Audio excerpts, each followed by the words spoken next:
Good evening. We'll call this regular meeting of council for Monday, April the 10th, 2012 to order. I'll ask council to consider the adoption of the agenda. The recommendation is that the agenda for the regular council meeting of April 10th, 2012 be adopted as circulated. Moved by Councillor Ashley, seconded by Councillor Thorkelson. Is there any additions, Mr. Grodecki? No, Your Worship. Thank you. I'll call for the question. Question's been called. Those in favor? Thank you. Motion is adopted. Next for the council's considerations are minutes. There happens to be 4 different sets of minutes tonight. The first recommendation are that the minutes of the special council meeting of March 26, 2012 be adopted. Moved by Councillor Ashley, seconded by Councillor Thorkelson. Are there any errors or omissions? Question's been called. Those in favor? Thank you. Those minutes are adopted. Next are the minutes from the regular council meeting of March 26, 2012. Recommendation is that they be adopted. Moved by Councillor Ashley, seconded by Councillor Thorkelson. Are there any errors or omissions? Question's been called. Those in favor? Thank you. Those minutes are adopted. Next are the minutes of the Committee of the Whole meeting of March 26, 2012. The recommendation is that those minutes be received. Moved by Councillor Ashley, seconded by Councillor Thorkelson. Are there any errors or omissions? Question's been called. Those in favor? Thank you. Those minutes are received. And the last set of minutes for consideration tonight by the council are the minutes of the Special Committee of the Whole meeting of April 2nd, 2012, and the recommendation is that they be received. Moved by Councillor Ashley, seconded by Councillor Thorkelson. Are there any errors or omissions? The question's been called. Those in favor? Thank you. Those minutes are received. We'll move on to reports and recommendations. The first item tonight is a report from the Chief Financial Officer, and this concerns the 2012 Community Enhancement Grants, and it comes with a recommendation that Council determine the value of each of the 2012 community grants, the term of the grant agreement that will be offered to any of the recipients, and any other actions which Council desires staff to execute. Mr. Roden, as the Chief Financial Officer, would you please outline your report on this topic? Certainly, Your Worship. Each year, the Council has a process by which they approve grants to various organizations that provide services to the community. Last fall, a number of organizations made applications. Then in January and February, this council sat and listened to presentations from all the organizations on why they needed the money that they were requesting.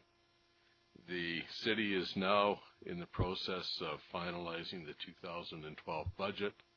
At the last council meeting, a budget presentation was made. It was noted at the beginning and at the end of the budget presentation that the numbers were not final and there were options that had to be addressed. But at that point in time, it looked like there was going to be about a $465,000 deficit, which would result in a 4.65% tax increase. One of the issues that needs to be addressed, of course, is how much, if any, council wishes to provide as community enhancement grants this year. The analysis that's been done is that if the current requests are about $1.5 million, which is about $179,000 more than last year. So if council was to approve everything as it stood, then there would be about another 1.6 tax increase beyond the 4.6% tax increase that's already been projected. Looking forward to 2013, we don't have at this point in time any real expectation that the city's revenues are going to improve significantly in any way, shape. We do know, however, that the city will be continuing to face price increases, such as we're facing this year. So our situation isn't going to improve anything very much, if at all, in the next fiscal period. Some of these organizations already receive permissive tax exemptions, and for council's convenience, those amounts have been shown alongside, as has been past practice. The council amended the community grant enhancement policy in February, March. One of the amendments was so that the city could enter into multi-year agreements with organizations should the city so wish. The advantage to the recipient and to the city is that it would stabilize the funding to the organization for a number of years, which allows them to better make longer-term plans rather than being on a year-to-year basis. It would be expected, of course, that anybody on a term agreement would continue to report back to council on what they were doing. So there's any number of options that council has. It has to be remembered that grants are the prerogative of council. Three options or three possibilities that council may wish to consider are: one, freeze grants this year at the lesser of last year's funding or this year's request. That essentially would reduce the total funding this year by about $26,000 because Tourism Prince Rupert has reduced its grant request and Civic Pride did not apply for a grant. A second consideration that council may wish to discuss is entering into term agreements with major recipients so that they will know for the next 1 or 2 years how much they're going to receive. And the third thing is that based on what we know about 2013, that we might want to notify other recipients who do get grants this year that next year their grants are going to be cut. Council may remember that this was done by council a number of years ago. We gave everyone around 9 months advance notice and cut quite a few grants. The other thing that council may wish to consider, which is not in the report, is what I previously mentioned, is that we don't expect 2013 to be significantly different than 2012 from a financial perspective, and it may be worthwhile to consider simply advising the community that the grants are going to be frozen at the 2012 level, and we won't be accepting any new applicants in 2013, because it's a bit for individual organizations. Some of them go into a lot of time and a lot of effort to prepare their applications, and if there isn't going to be the money, it would be a kindness to let them know in advance, and they might better spend their time sourcing other sources rather than applying for a city grant that won't be there. Thank you. There's a lot in what Mr. Roden has said. There's at least 4 parts there for consideration. Certainly, what I'll do here first is we'll have any questions of the staff, and then I'll ask the councillors on an individual basis how they wish to proceed. We'll put it all together and see what we come out with. Councillor Ashley, your questions to staff. Thank you. I'm just wondering, because when you were giving your report, Mr. Roden, you were saying that previous years that we've sent a letter to grant recipients saying that it's possible that their funding could be cut. And is that something that we haven't carried on? Because I had thought that we did, so I'm just asking for clarification on that.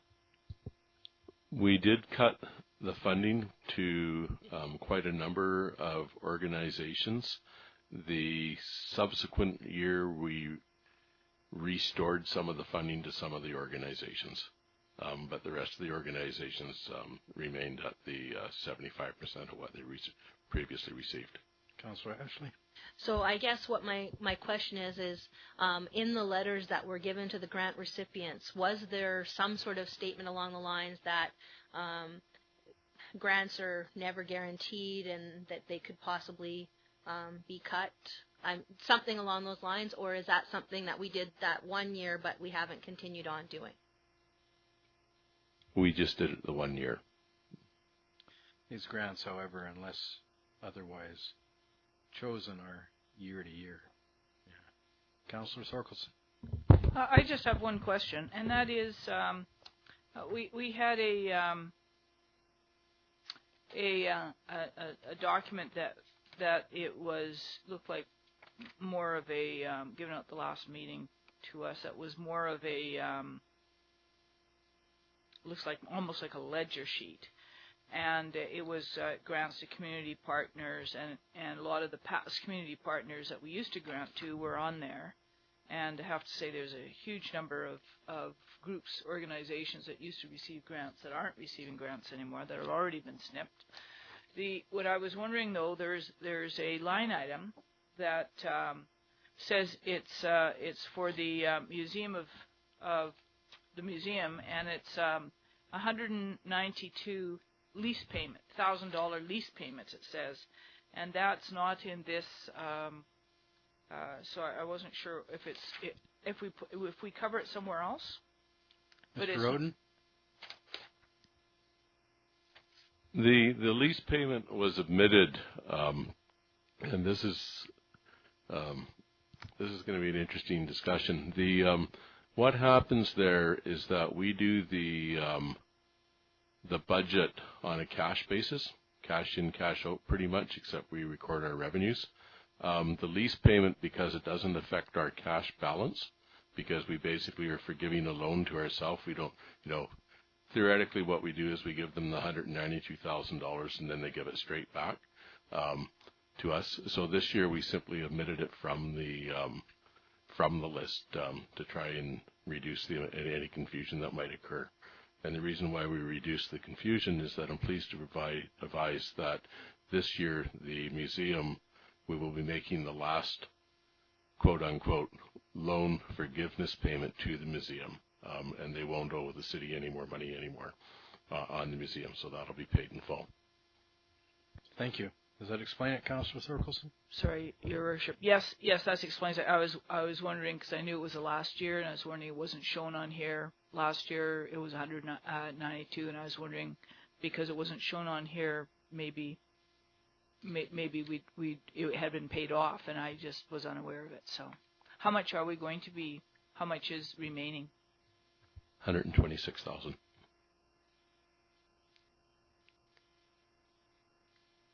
Councillor Rice, have you got any questions of staff at this time? Okay, thank you. So now we'll go to the council members and your own thoughts on the budget and what you'd like to see happen. Councillor Thorkelson. Oh, I went through the last number of years. I don't think there has been a year that I've been on council, which is now too many to count. Too many to count. Yes, 2 terms, and this is the first year of my 3rd term. And I went back. I couldn't find a time where we'd actually increased grants. They almost every year we have been decreasing. There maybe some individuals got more, but as a line item, now I may be wrong in that, and maybe Mr. Roden can remember a time, but I can't remember a time that we have not been reducing them, either keeping them, holding the bottom line solid, or reducing them. So, what the proposal is, the possible proposal is this year, is that it will give us a total of $1.34 or $1.35 million to be given out, which is less than what we actually gave out last year. So it would be cut over what we gave last year. Last year it was 1.37 million, and this year it would be 1.47 million. So, 73 million, 1.373 as opposed to 1.347. So that's a decrease. What I also want to point out, which I try to keep cognizant of, is that the small community organizations are only getting $99,000 out of that $1.3 million. So I mean, that's still a lot of money, but it's also a very small amount of money when you look at a budget of $24 million.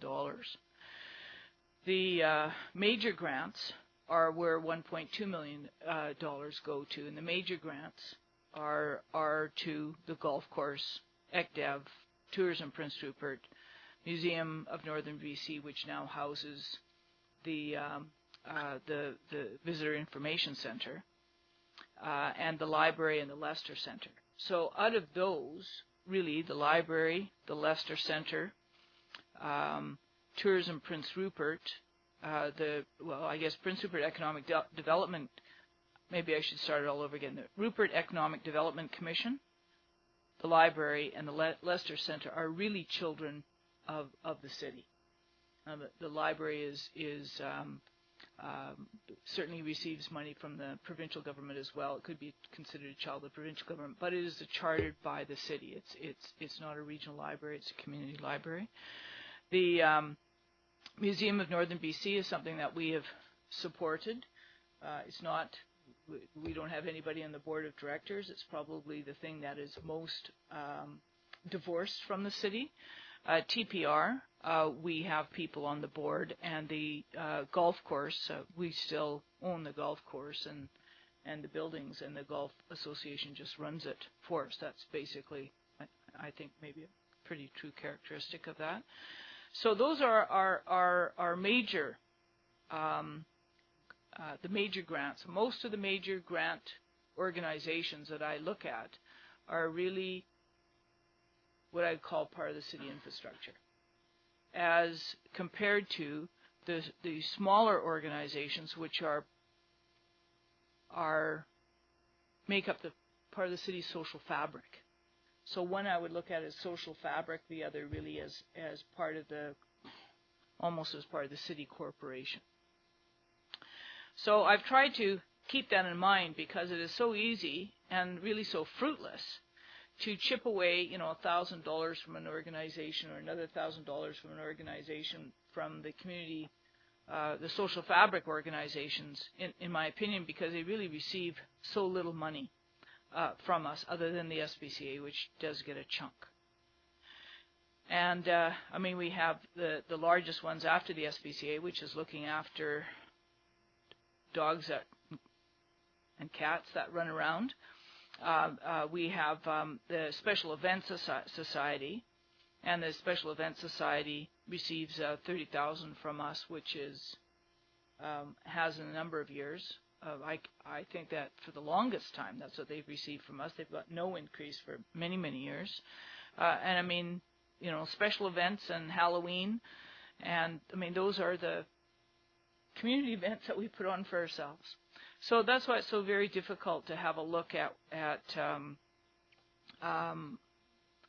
what to do. And this is not what the staff have put forward to us in a recommendation does not increase doesn't increase anything. It doesn't increase our budget. In fact, it decreases the budget from this item from the contributions to community partners from what it was before. So I am not looking at doing any major moves on what staff has suggested, and that would be in the column that reads 2012 grants frozen at 2011 levels.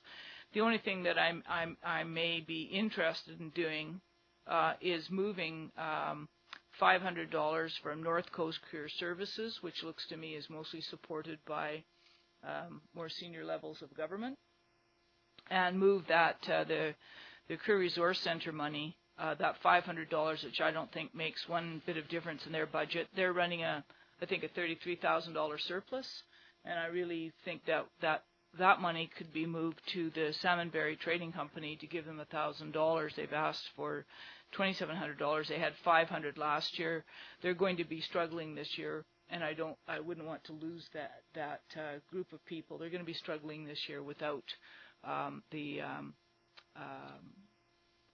and have to change the focus from cruise ships because we're not going to have as many cruise passengers to trying to attract local people. That's what they say in their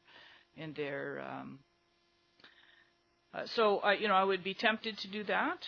And the other thing that I would be tempted to do, which probably is not a surprise to anybody, but is to add $22,000 to the library.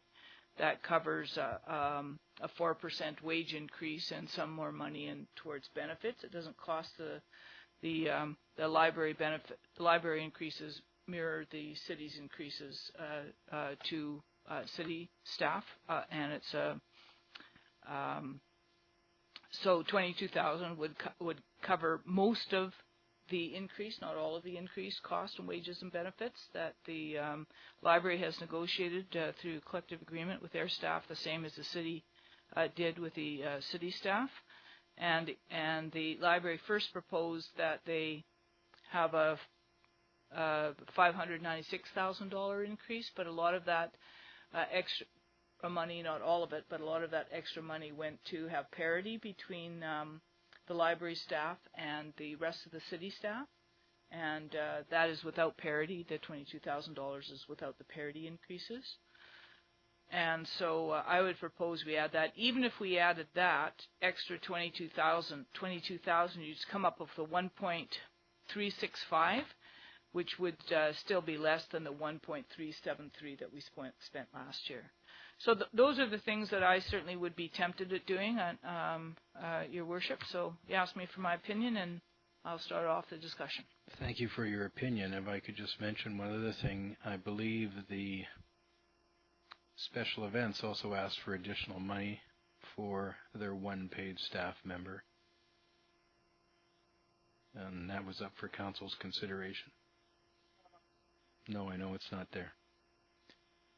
It was made during a verbal presentation. Councillor Ashley, your comments, please. Well, as always, Councillor Thorkelsson makes very good points. And I know that chipping away at things perhaps a little bit at a time is not necessarily seen as the most fruitful way of doing things. However, I took a look at the policy that we put together, the new one, and I was looking at these things in terms of what that policy said. And I agree that most of these things that are on here, there's been a lot of whittling away, and most of the things that are on here are things that support the entire community and things that we should probably continue to support. I guess where my difficulty comes in is that a lot of times what happens is we have groups coming to us saying, please help us get started. We have this great idea. We'd like some money just to get started. And then what happens is we say, that is a great idea. Here's some money to get started. And then they come to us every year expecting us to fund it continually. And so I see a couple of the things that are on here that I felt when we made the decisions to go ahead with them being more seed grant and startup money as opposed to continual funding money. So there's a couple of things that I see in there. There are a couple of the grants and aids that are on here that I'm looking at fairness. And there's a couple of things that are on here that are ones that have been on here for a few years, but they are businesses, and they are asking for tax exemptions or money to cover tax exemptions because they didn't apply for a property tax exemption. But when you look at what they've said, it's like to cover property taxes. And I guess when it comes down to fairness, and I'm looking at we are spending taxpayer dollars, that if we're going to be supporting businesses, that should be open to everybody or it should be open to nobody. And so there are a couple of the grants and aids here that I would consider that I think we need to maybe weed off our list. And a third thing that I wanted to point out is that we have a lot of groups in our community, and I agree that these are the things that create our social fabric. These are the things that are important. But I also know that there are a whole list of other groups in our community that are not getting city funding, that are being funded by members of the community because members of the community recognize that they are part of our social fabric and they support them. And so there are some things on here for example, I think they're a wonderful group of kids, the Navy League. However, there are a whole bunch of different organizations out there that have wonderful groups of kids that are working and are fundraising. And so, again, it comes down to me like a fairness thing. So if we're supporting these guys, why aren't we supporting everybody else? So I just want to get us on a playing field, I guess, where people are being treated in an equal way, and we're looking at things from a whole community perspective. So when I look at things like the Special Events Society, that helps. That is something that is the whole community is involved. I look at things like Halloween Fest, even National Aboriginal Day. The entire community, or very large numbers of people, are involved. But some of these, while they're wonderful things, are not things where large numbers are involved. So I think we need to take that in mind. The last point that I wanted to point out being the SPCA. I agree that, with keeping the grant at the current level, but I also, and I've mentioned this before, think that we need to start looking at either finding a way to have the SPCA find a way to manage within the money that we give it, or we need to find a new system somehow of providing that service, because I believe that the money that we give the SPCA is a cost for service for providing animal control bylaw support. So those are my thoughts. I do have some thoughts about what I think should be done in terms of the money, but those are my thoughts in terms of the general overall status of grants. Okay, thank you. Councillor Rice, your comments. So I think I'm probably of the mindset of somewhere between Councillor Ashley and Councillor Thorkelson. I'm probably not as generous as Councillor Thorkelson. But anyways, it doesn't really matter. I'll get to my point. I just had a couple of questions that actually would help me sort of in decision making. And that is when Councillor Thorkelson outlined the big six, and then the smaller organizations, their request totals about just under $100,000, except for the SPCA, which actually gets a bigger chunk. I wanted to know if staff could just sort of refresh my memory of the history of the SPCA, because I recalled at one point it was almost a child of the city, and then things changed hands. People are looking at me like I'm crazy, so I am making this up. It is not a child of the city. No, I meant it was, at one point, it was... It's a separate legal entity that was put together by a group with a membership that has provincial affiliations throughout the province, and does a lot for the care of animals in various communities in the province. Not every community has an SPCA center. Right. And they've, like a lot of other groups, with a downturn in the economy and a loss of a third of the population, have struggled, and so they have made requests to the City of Prince Rupert. The City of Prince Rupert does utilize their services. The City of Prince Rupert does pay for those services on a fee-for-service basis. But they are a separate and distinct organization. They're not like Tourism Prince Rupert. Right. They're not like the library. They're not like the Performing Arts Center or any of the other big six that you referred to. Right. I understand that. I was just curious, was historically was it? Mr. Roden, have you got any history? Mr. Howie? I can't recall the city having its own dog pound or animal shelter. Mr. Horn, do you? In your 20, 30 years? We used to have our own dog. How long ago was that? Okay.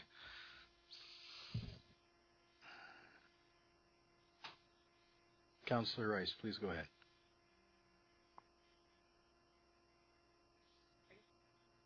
So I guess my next comment would be, it was actually a question for Councillor Thorkelson, just because I can't do the math that quickly, but with her proposal of actually taking that $22,000 to go to the library, but it was still less than the amount that we spent in grants last year. I just want to know what that total was. Well, if you look at the bottom of the sheet that was prepared for us, you can see that if we did what staff is recommending is taking the least of amount of last year's grant or this year's request, take the least of the two. They've created a third column, which is $1,347,450. You added the $22,000 to that, you would come to $1,365,450, which is less than 1,000 what we paid 2011 grant payments, which is the first column of $1,373,950. So really the question there with regards to the library is you're considering an increase in the staff's wages. Are you proposing that the library still operates 6 days a week, or are you proposing 7 days a week with that change? The library has a QP agreement, so they have to increase the wages as per QP. Right. And I believe it was, if I remember rightly, a Me Too with a clause that has been looked at, which says that the library board has to consider increases to bring people up to a commensurate pay level. That has never happened. The library board's never had enough money to do that. And so the $597,000 request would have brought people up to parity with QP. That's obviously not a consideration in this day and age. And so the $22,000 that they've requested above the $500,000 would bring them up to their contracted wage increase without having to close the library for another day. So yes, library would still have the same closures that it has now. It would not be open 7 days a week. Still operate 6 days a week. Correct. Right. Thank you. Councillor Rice. Okay, so just some final thoughts are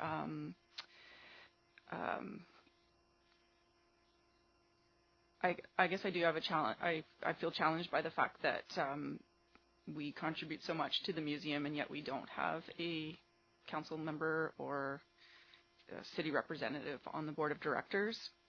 And I think I have some concerns with the fact that that some other grants or other sources of income aren't being actively sought out, in particular with other Aboriginal groups, since our museum has such a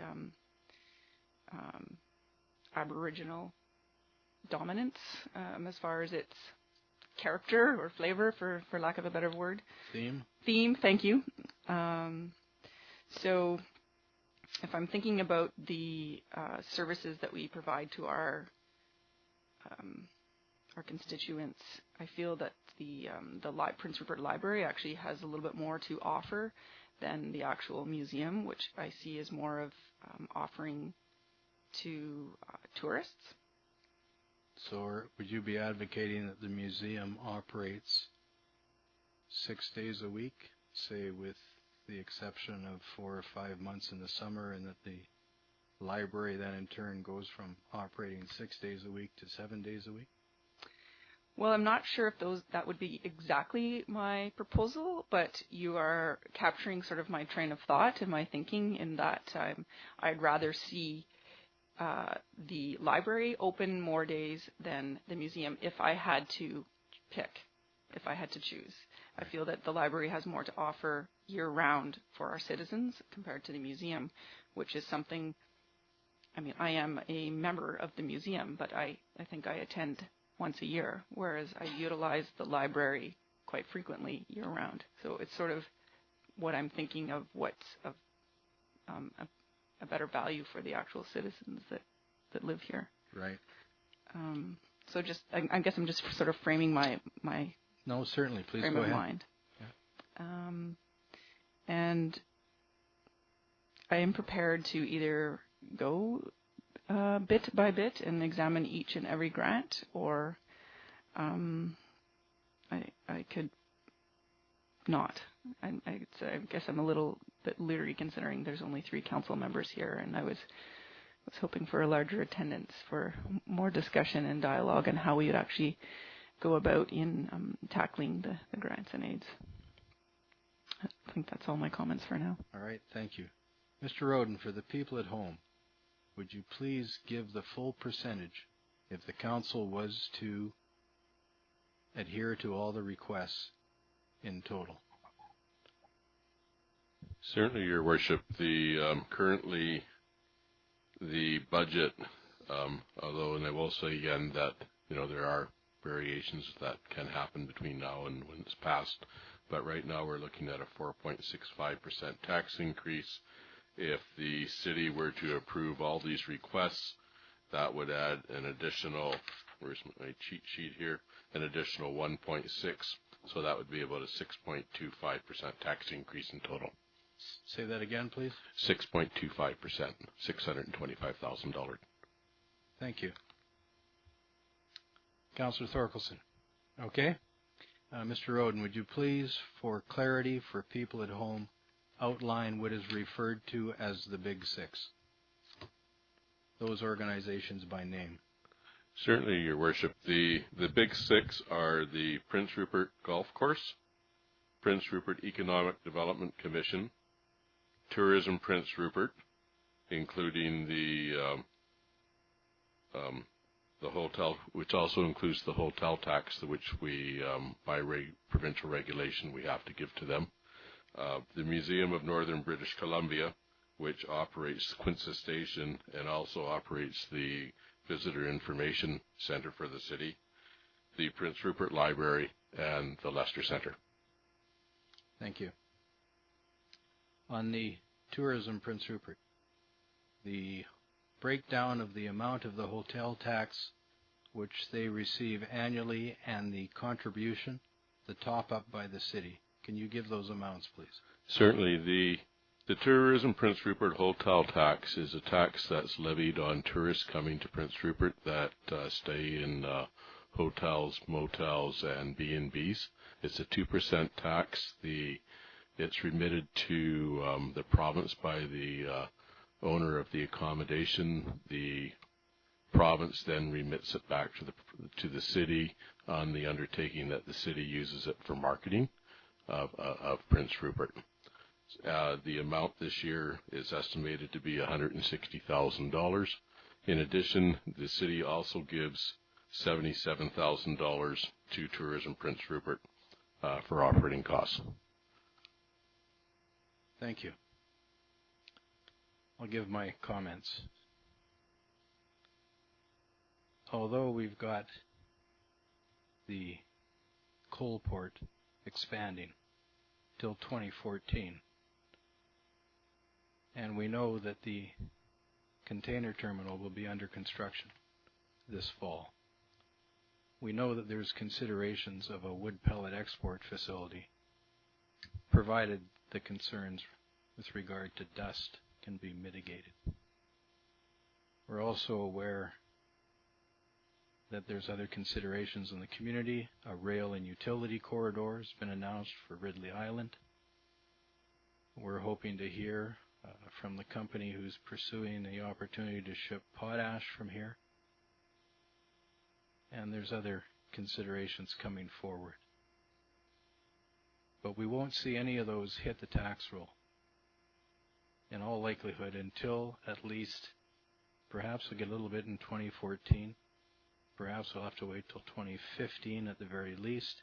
And because some of those are transportation-related facilities, they sit on the tax roll differently than a pulp mill or a sawmill would.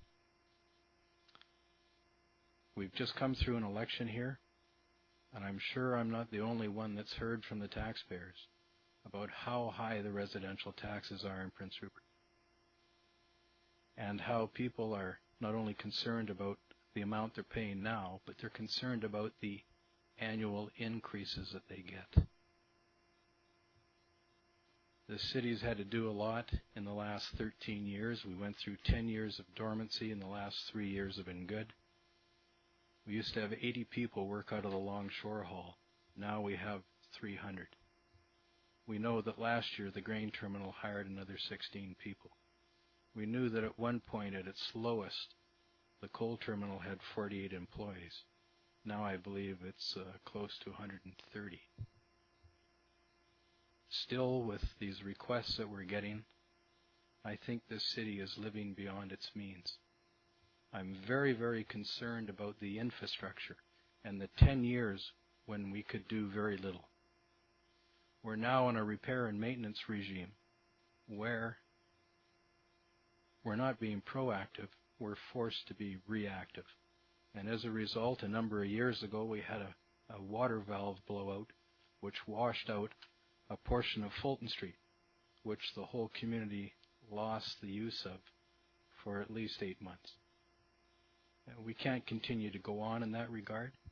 I'm also very, very aware that a number of years ago, the council adopted a program where every year the residents of the city of Prince Rupert get an annual increase in their utilities, never mind what we tack on as a result of the budget.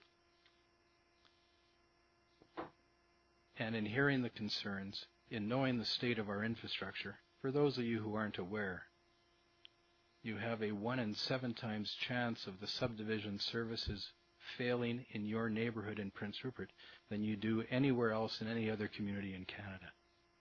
That's the state of our infrastructure. I look around 3rd Avenue East, I see that road coming apart. There's other roads in the community where we need to put patches on the patches. We're getting to that extent. I think we need to put more money into infrastructure, and I think we need to take a lot of these groups that make requests to us and cut them loose. Let them go to the community at large. If the community at large wishes to support a group or wishes to support an initiative, they'll do it. And there's lots of these on an individual basis that are good. A lot of them don't rank as high in a lot of people's thoughts. Nevertheless, it's very, very hard to go through a list like this and say, well, let's take 22,000 from this one and give it to that one, or let's take 500 off of this one and give it to another. My own thoughts on this budget, bearing in mind all of what I've told you, is that we should look after the requests for the largest, or as is commonly referred to here, as the Big Six, because those all support the community in one way or another. The other groups, as I said before, it's very hard to take certain ones and take them off, but I think we should get to the point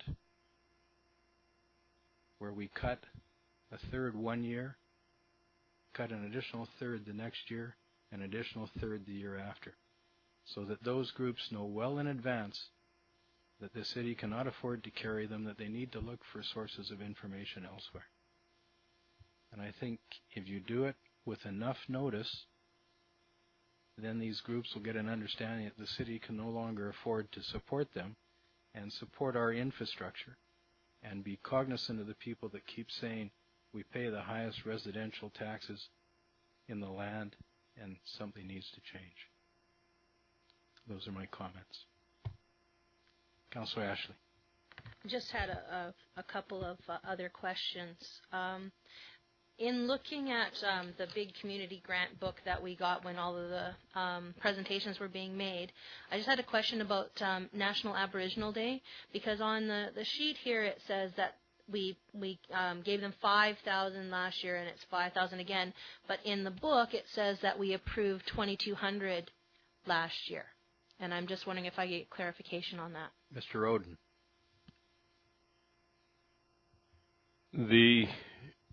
I've been trying to sort that one out today, interestingly enough.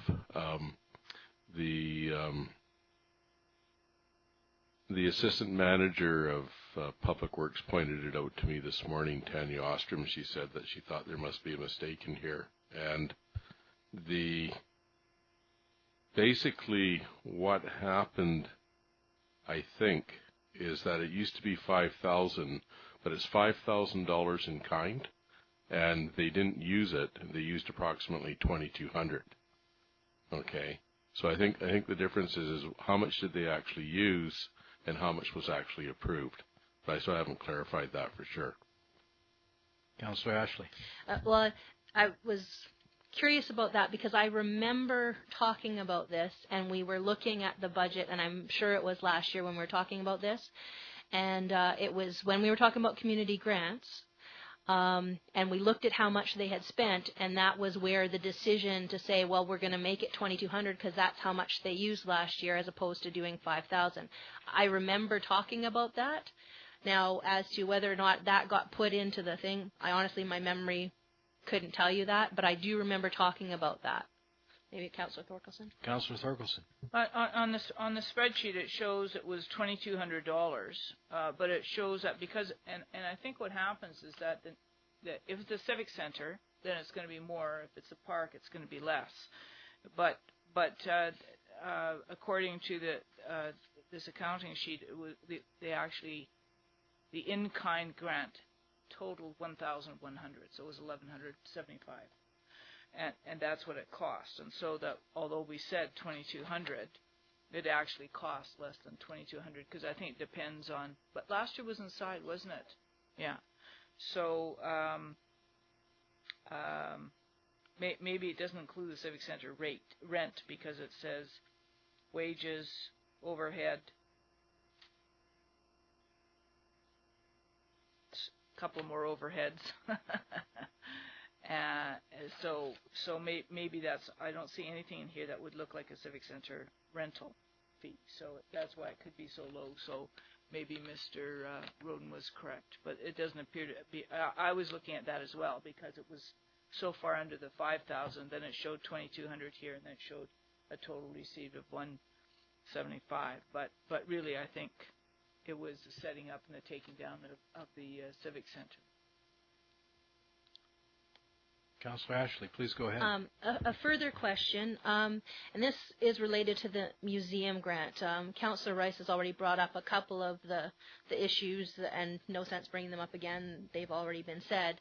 I do have a bit of a concern, though, because when the museum presented to us, and I did have to leave a few minutes before the end of their presentation, but I got most of their presentation, probably 95% of it.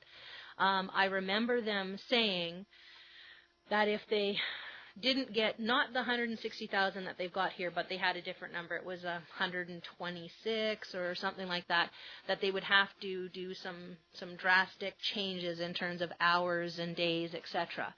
And my concern is, and I want to preface this by saying, I am for what is on the sheet in terms of providing to the museum, but I want to make sure that if we are going to fund the museum, the amount that is on here, that we have some guarantee of visitor center hours before we provide the grant, because I want to make sure that and I realize they're trying to be efficient and save costs, but I also want to make sure that the things that we're giving them money for, we're making sure that we're getting that service provided. So what sort of hours would you like to see then? Well, I'm not sure. I know that there were some changes. I'm not really necessarily saying like what those hours should be right now. I'm just saying I would like to see, to make sure that in the context of doing this, that we make sure that we've got a reasonable amount of hours. I understand that money is tight and we might need to do some things, but I remember going to the museum before and saying we would like hours extended into September and longer hours. So I just want to make sure that when this goes forward, that those hours would be provided. It'll be the same hours as last year? That it would be the same hours of last year, or they would come forward to us with a proposal that would be a reasonable one or something along those lines. I don't necessarily want to put in a motion. Yeah, I've heard a concern there that the hours may not be posted on the door of the Visitor Information Center, and that some people believe that would be helpful. So I would be looking maybe perhaps from staff on what they would suggest as the best way to ensure that in terms of going forward with the grant process, or how that could work. Thank you. Mr. Roden, go ahead, please. Do you have a response?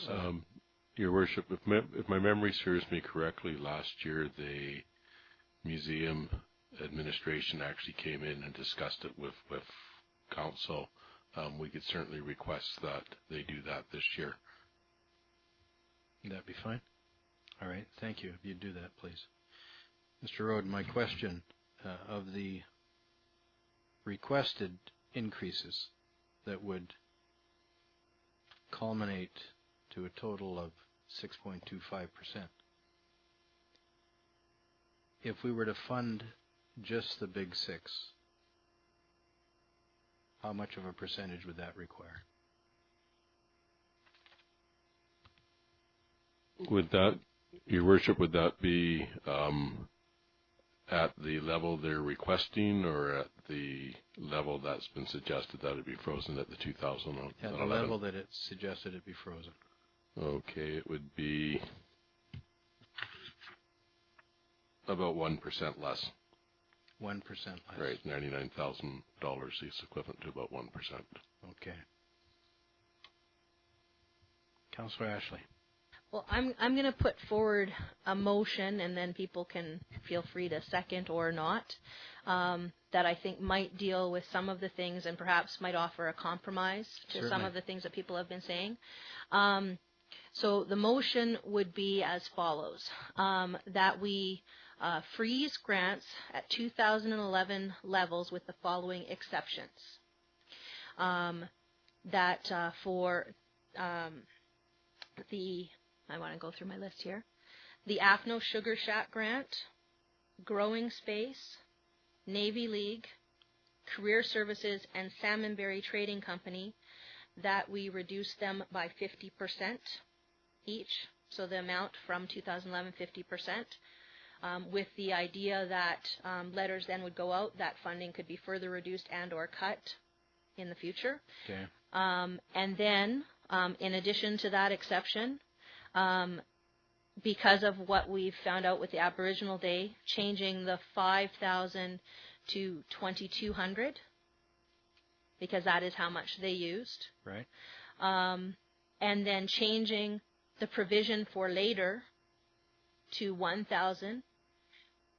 And the provision for later yes, for what? It says in the grants and aid at the very bottom of the top category, Right. provision for later applicants, nominal amount 5,000. And I'm saying 1,000 because my belief is that if we are planning on trying to wean people off of grants, then we should have a small amount there. We don't need a large amount there.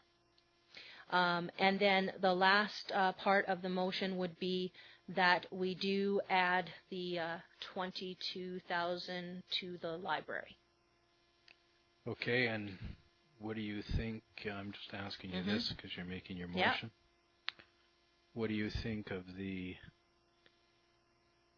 money that goes to the Legion for a piece of vacant land? The city continues to pay the taxes on the property. Well, my thoughts on that is that what we need is a better property tax exemption policy, and we need to look at that, and we need to look at that for next year. And we've been talking about that for a couple years, and we haven't got around to actually making that policy. Yeah. But I think we need to take a harder look at property tax exemption policies. But to me, that's a separate issue from the grants because it's not part of this grant process. Okay. Just before I call for a seconder, inflation is about 2.2%. Mm-hmm. What do you think of restricting all increases to a total increase of 2.2%? That would be an additional tax increase of 2.2%, the same as inflation for the community this year, never mind the total requests that would make up the 6.25%. So are you talking about that in future, if they put in a future grant application, that the maximum extra amount would be 2.2%? I'm not sure exactly what you're asking. Pardon me. I'm suggesting that this council, if your motion fails, this council decides that a 2% or a 2.2% increase is all that's acceptable. That's the rate of inflation. And everything else would be left alone. We would make that motion. It would be up to the staff to then determine how far that 2.2% goes. Okay, so just clarifying again before the motion goes through. So this 2.2% that you're talking about, are you talking about from last year to this year that there could be a maximum of 2.2% increase? That's correct. Okay, well, then my comment to that would be that with the proposal that I've made, I think that there's been some cuts and it actually balances out, and what we actually would actually be spending. I haven't done the actual math in my head. We'll ask Mr. Roden to do that. But go ahead. The actual amount would actually be either equal to last year or just barely above, because Councillor Thorkelson also pointed out that, and I don't know that she mentioned it, but because of the Tourism Prince Rupert not requesting the additional $25,000, my thought is we can move that to the library. Right. And so therefore it would be fairly equal and actually probably less than what is actually requested based on what I've said. Okay. Mr. Roden. Your Worship. If your all-in increase, when I say all-in, is 6.25%, does that include any increases, say, from the Skeena Queen Charlotte Regional District this year? No, it doesn't, Your Worship. And how much are they requesting from us this year? I don't have the numbers in front of me, unfortunately. Councillor Ashley, do you know, seeing you sit on the board as the city's rep? I believe that, because the percentage increase at the regional district is not the same as what it would be to the city, but I believe for the city's percentage, it would be 0.3% of a tax increase is what the amount is. It's something like $30,000 extra from what it was last year. Okay, thank you. Councillor Thorkelson, you had your hand up. I just was, I'm getting somewhat confused, Your Worship. Would you like to, without... I'll second that. Okay. I have some amendments to make, but a seconder can amend, can't they? With so few of us? Well, that's good. You can make a separate amendment to the main motion if you'd like. But I will second. Speaking to the main motion, would you like to speak to that? Actually, Your Worship, I'd sort of wanted to comment how you had to say, so I can get it straight in my face, so that it's straight in my mind. So so that when I am discussing the main motion, that I would. My understanding is. Okay, well, let's just hold on. Let's repeat the main motion so that hopefully people at home will have an understanding of what you're all talking about. Mr. Grodecki, it's your turn. And I stand to be corrected. The council freeze grants at 2011 levels, except we're going to reduce the AFNO Sugar Shack grant by 50%, the Navy League of Canada by 50%, North Coast Career Services by 50%, and the Salmonberry Trading Company by 50%. And also, we're going to adjust National Aboriginal Day from the 5,000 to 2,200, which represents what they actually spent apparently last year, and also reduce the provision for later applicants from $5,000 to $1,000. And two additionals. One would be that the growing space would be reduced by 50%, and that the library would add $22,000. Thank you very much for the clarity, both of you. Councillor Thorkelson, as the seconder to that motion. I just wish to ask this question on the whole budget as this fits into the whole budget.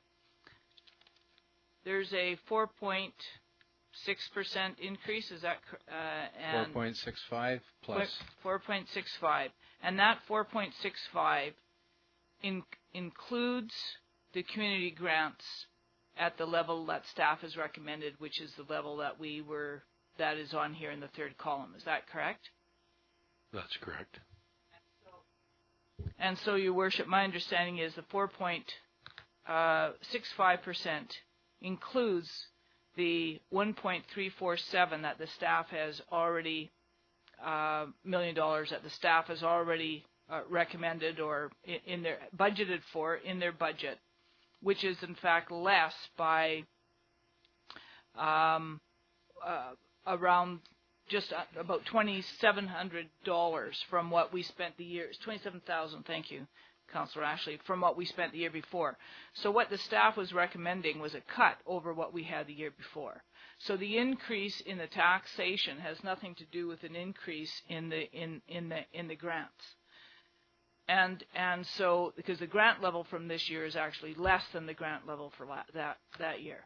And what Councillor Ashley is suggesting is that we further cut the grants so that there's a further reduction from last year's grant level. And so that would mean that the Sugar Shack would go down from $1,000 to $500. The growing space would go down $2,700 to whatever that is, $13,500. The Navy League would go down from $2,250 to $1,125, and Salmonberry would go down from $500 to $250. So, and I missed the Career Resource Center, which would also go down to $250. And so the Shall we get a total from the treasurer? That's how much we're down from the 4.65? It's roughly 7,175. I might have rounded. 7,000. 8,000. Nothing. It's nothing. It's insignificant. It's insignificant to the taxpayers of the city of Prince Rupert. Your Worship, that was my point earlier. Is that the whole? If we only did the major grants, and we cut all of the other grants, that we would only save $99,000, right? And out of those other grants, some of them are difficult to cut. And that's why I believe Councillor Ashley has looked at those that would be a possibility to cut, right? And I agree, it's such little amount of money. That was my original point, because if you look at, out of the $99,000, out of the $100,000 to these smaller organizations, I've called them the community fabric organizations, but you have the SPCA with a quarter of that at $23,000.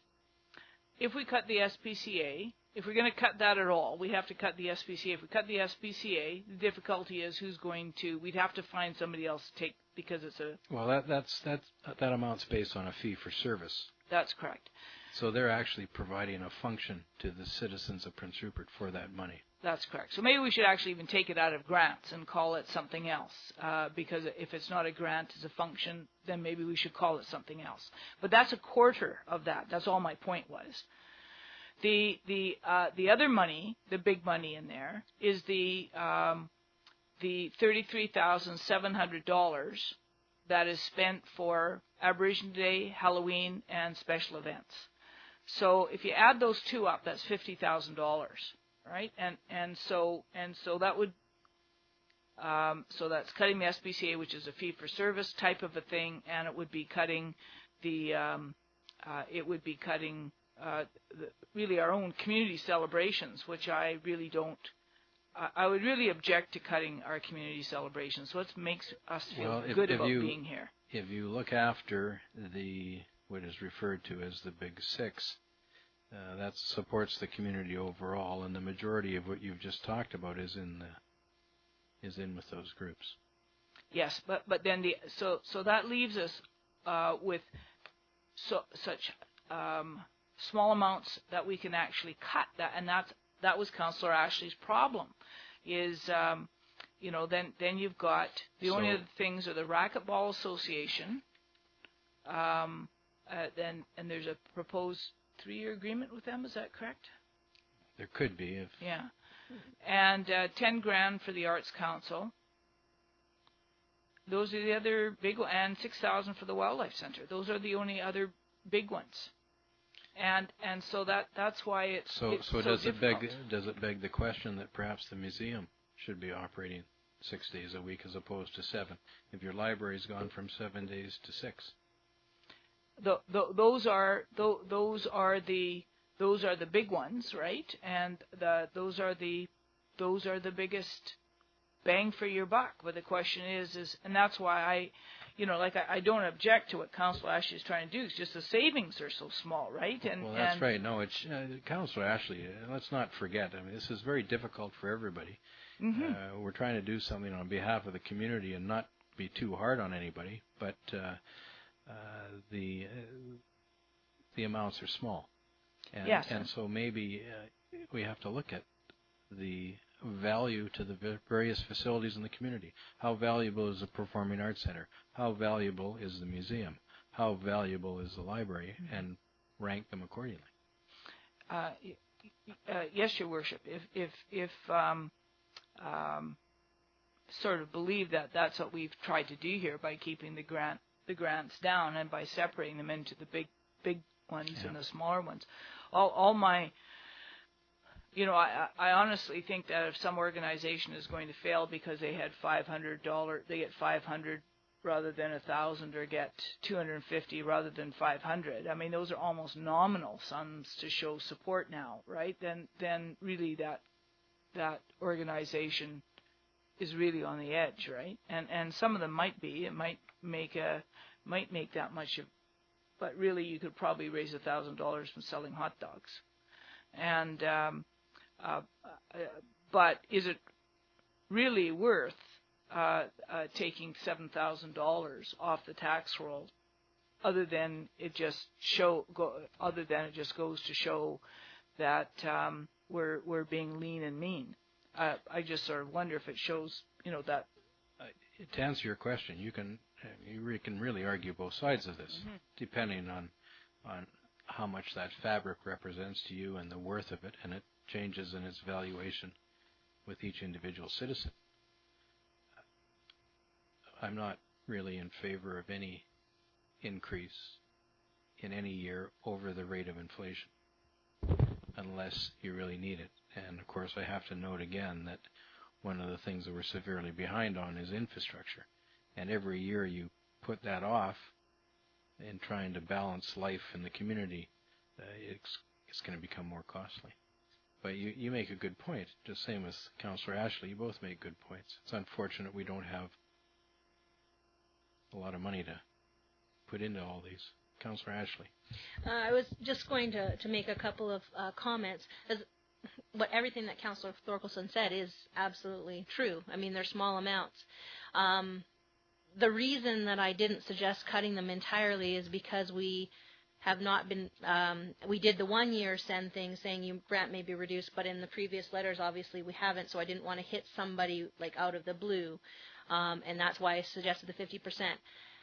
For me, it's not about the amount being nominal. It's about, I guess, the message to send out from the city about what we're going to fund and what we're not. I think what's happened is that Prince Rupert used to be in a really good situation. When I came here 20 years ago, people were all working, there was lots of jobs, there was lots of money in the community. And so we had lots of money to spend. So when somebody came to the city, it's like, sure, we've got money, let's support you. And then we have the pulp mill go down, we have the fishing industry hurting, we've got all of these things happening, and these groups are used to the city supporting them. And it's hard. You're up here and you're like, well, we think that all of these groups are important, they're all valuable, but we don't have any money. And so for me, I really was looking at what we put in that grant policy, because that was the whole purpose of pushing forward that grant policy from my perspective. I wanted to have something that was like, okay, what can we do, and what are the criteria we're going to look at in terms of determining grants. So for the ones that I suggested a 50% cut, my idea is that the ones that are on that list are either ones that were, in my opinion, seed money to start up something that then they should be continuing on, a community group that should be funded by members of the community, or businesses that should be funded by the people that are using those businesses. So all of the ones that I suggested for 50% cut, that's where they fell into it for me. So I think that those are ones that should not be on our list. And so that's the idea behind those ones. In terms of the ones that I did not suggest, I look at it from the community perspective, and the other things we said, well, we're going to give priority to the grants that have these things, promote volunteer support, that have a huge community following, etc. And that's where I look at those special events. And I know that there's money there that we're putting out, but they are also key events to our community. Seafest, Prince Rupert, and Seafest go hand in hand. When people think Prince Rupert, they know about Seafest. People come here for that. It's a tourist attractor. It brings money into the community. National Aboriginal Day brings people into the community. Halloween Fest, we have it. There's not just savings in terms of savings is the wrong word, but there are savings in terms of less kids on the street, less vandalism, more controlled. So there's all those types of things that are community-wide things, and it's community-wide celebration. You've got fireworks, everybody can go, and it's a sense of community. And those are the things, even though they cost us money, that I think are important. And so I think that if you asked and you did a poll around Prince Rupert and you said, are these things important, I truly believe that the ones that are still left on the list, they would say yes. Special events would certainly rank amongst one of the highest. For the SPCA, and I've already kind of indicated my feelings about this, I knew they do provide a good service. The people that work there are excellent. My concern is, where is the money going? A lot of the money that gets spent there gets paid to a higher level that's not used in our community, and that's why I'm looking, we need to find something better. But at the moment, we need that service. We need a bylaw. That's correct, but your reasoning is why we specifically stick to a fee-for-service basis. Absolutely. So that's kind of the reasons behind what I've put forward.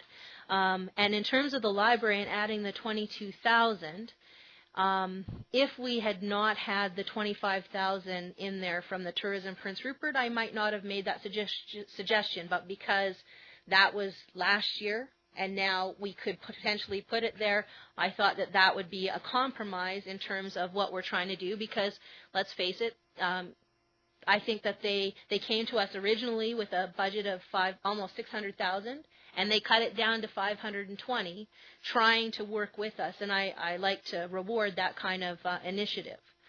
There are other concerns. I toyed with the idea of also proposing in there a cut to the museum, with the idea that perhaps there would be less days, but there are some concerns I have with regards to when I look at Tourism Prince Rupert and office rent being $12,000, and we are funding the museum. Those kinds of things kind of are at a dichotomy for me, because it's like, well, we're giving them money and then we're paying them money to have a service, or we're providing another group to have money to go into that area. I didn't know. Which is one of the reasons why we did the consolidation. Absolutely. With the archives into the basement of City Hall. So that's the reasoning. But I do realize that at the end of the day, it's small amounts of money. But to me, it's about trying to get us on the path where we can more focus on infrastructure and everything else. So that's my thoughts. Yeah, thank you. I realize that. One of my greatest concerns, everybody's trying to do what they possibly can. But one of my greatest concerns, and I don't want to, I'll just say it for what it's worth. I think of those 80 people that worked at J.S. McMillan that no longer have jobs, that own houses here, that worked so that they could have houses, mortgages, etc., insurance, everything that goes along with it. And now they don't have work. And my fear is going forward that tomorrow they wake up to the news that not only are they paying high taxes last year when they worked, but this year there's going to be a high tax increase and they're not working. And what are we doing for those people? And yes, the port's moving forward, and thank God there's more people working than there was in the last few years. But we're still having problems, and in some individual sectors of the community, it's more severe than others. I haven't brought this up, but when you think of the 30 to 40 vacancies on 2nd and 3rd Avenue, and those people, now they're going to take more money out of their pocket They're not getting the full benefit of services being provided now because their buildings are dormant. So it's those kind of groups that I think of. And certainly now that there's more retail coming to the community, the majority of it happens to be coming to the Rupert Square Mall, but hopefully as we grow, there's other inquiries and we do see more spaces on 2nd and 3rd Avenue and those vacant buildings filled. But when you look at people that have lost jobs as the economy, as industries change, and other places where we're having trouble because we did lose a third of our population, and a lot of those buildings have sat dormant for a number of years. Those are the concerns every time we talk about a tax increase. I appreciate your efforts and what you're trying to do. I just don't think that, and it's unfortunate the rest of the council isn't here, because we'd hear more of this. And in the end, hopefully, we'd arrive at some sort of compromise. But I have a hard time doing anything more than what the rate of inflation is. Councillor Ashley. Just one quick further thought, because I think we've talked about this a lot. And that would just be that I hear what you're saying, and I think that there's not one of us that are here sitting around that don't know about where we're at with infrastructure, and that people are hurting and they don't want a tax increase, and that we have high taxes. I mean, we all know that. And I guess my thoughts on that would be is that we are going to have to take an even harder look at our budget this year and the rest of the things. And I know they're not easy things to cut, but I think that we need to have like that whole, I guess, lens of what is our city supposed to be here for? What is the role of the city? Infrastructure, right? Roads, water, sewer, and services such as these are providing. And that might mean that we're going to have to make some pretty hard decisions in terms of where we put our money. And I certainly am very well aware of not wanting to have any kind of, well, I prefer not to have any tax increase at all, to be honest. Thank you. Are there any other comments? Councillor Thorkelson. Yeah, I would like to live in a society, quite frankly, where everything was free and nobody had to pay for anything. I mean, we're unfortunately there are going to be increases, and until we get some heavy industry paying taxes, we are in a really tough situation. Everybody is hurting. Absolutely, everybody is hurting. You know, your worship is right. Businesses downtown, you know, I mean, you walk down the street, you'd hope to see more businesses. And that will happen as more people are employed at high-paying jobs. More of those businesses will be filled. That's what will happen. And unfortunately, we keep saying, wait and see, you know. But if we can, I still believe that, you know, Watson is key. Plus what obviously goes on in all of those other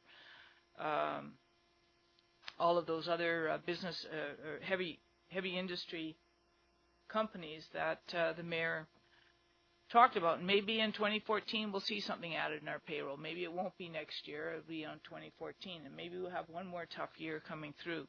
But what we're talking about here, what Councillor Ashley has proposed, is makes this come in at less than what we spent last year. So we have not increased community grants. We will have decreased community grants. In fact, what staff proposed, that we decrease community grants. And I can't see getting rid of special events. I can't see getting rid of Halloween, Aboriginal Day. I can't see getting rid of those things. If somebody wants to cut the major grants, then, you know, we probably should have been talking about it before now. If we're going to cut how they do business, because then we're going to cut them substantially to make a 1% difference. If you're going to take $100,000 out of the major grant budget, then, you know, we maybe should have talked to those organizations ahead of time.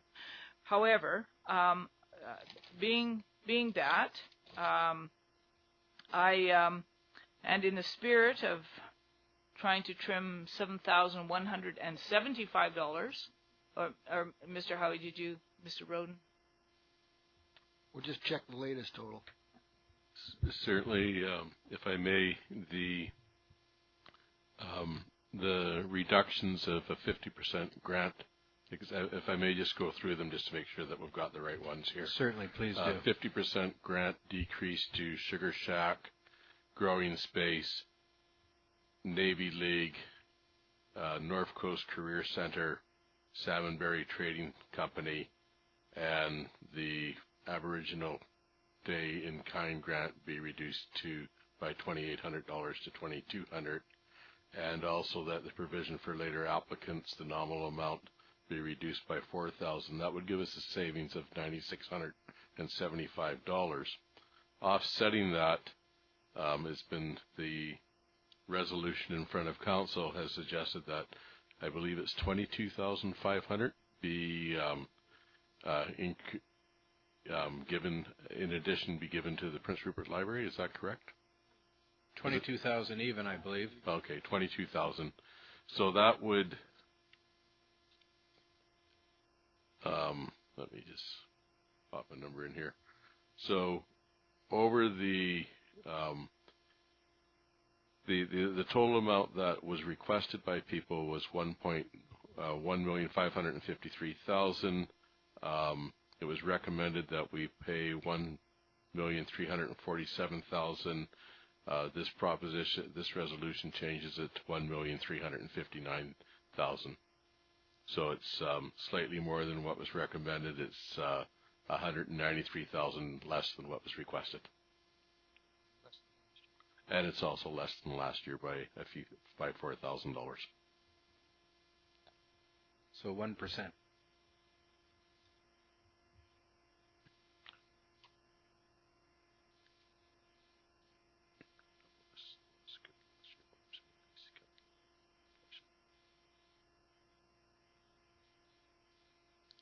So I have one amendment to make that I'd like to move, and that is that we cut the career. I always call it Career Resource Center, but it's called something else here. North Coast Career Services, which has a $33,000 surplus in there,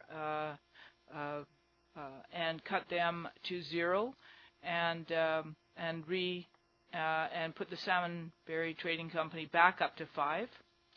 And the reason, which leaves Councillor Ashley's cut exactly the same, but what it does do is that Salmonberry is made up of a bunch of people who are most of the people who work with Salmonberry, try to get it off the ground, are certainly in the poorer income earners of our town and don't have as much money to put into it themselves, and so that's why I would rather see the money from the Career Resource Center.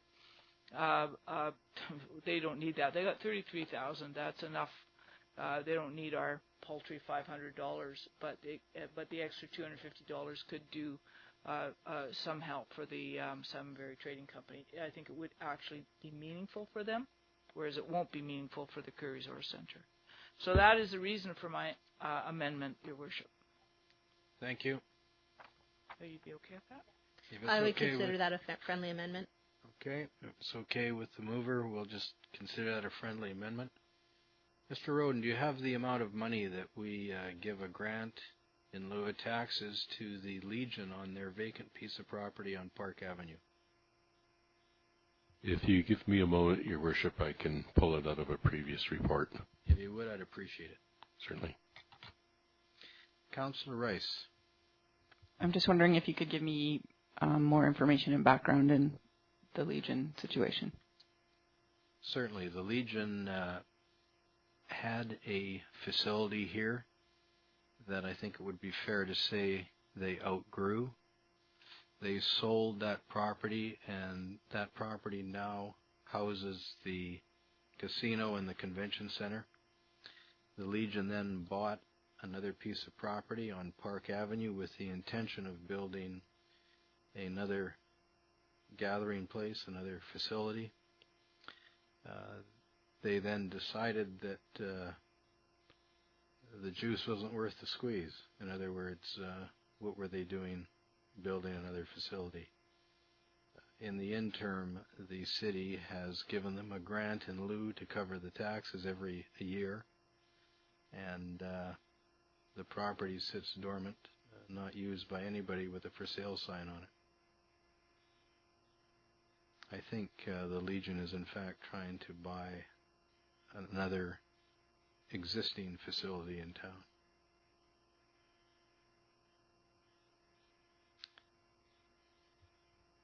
Yes.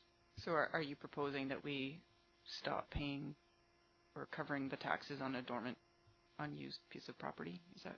Yes. Okay. Do you have any comments with regards to the budget or this motion? I had a few scattered things, but, you know, I didn't seem to feel appropriate to interject, but. No, please go ahead. It's hard to understand municipal budgets, and I know this is your first time as a member on council. So, if you'd like to comment, you're certainly welcome to. I wouldn't want you to be inhibited by it.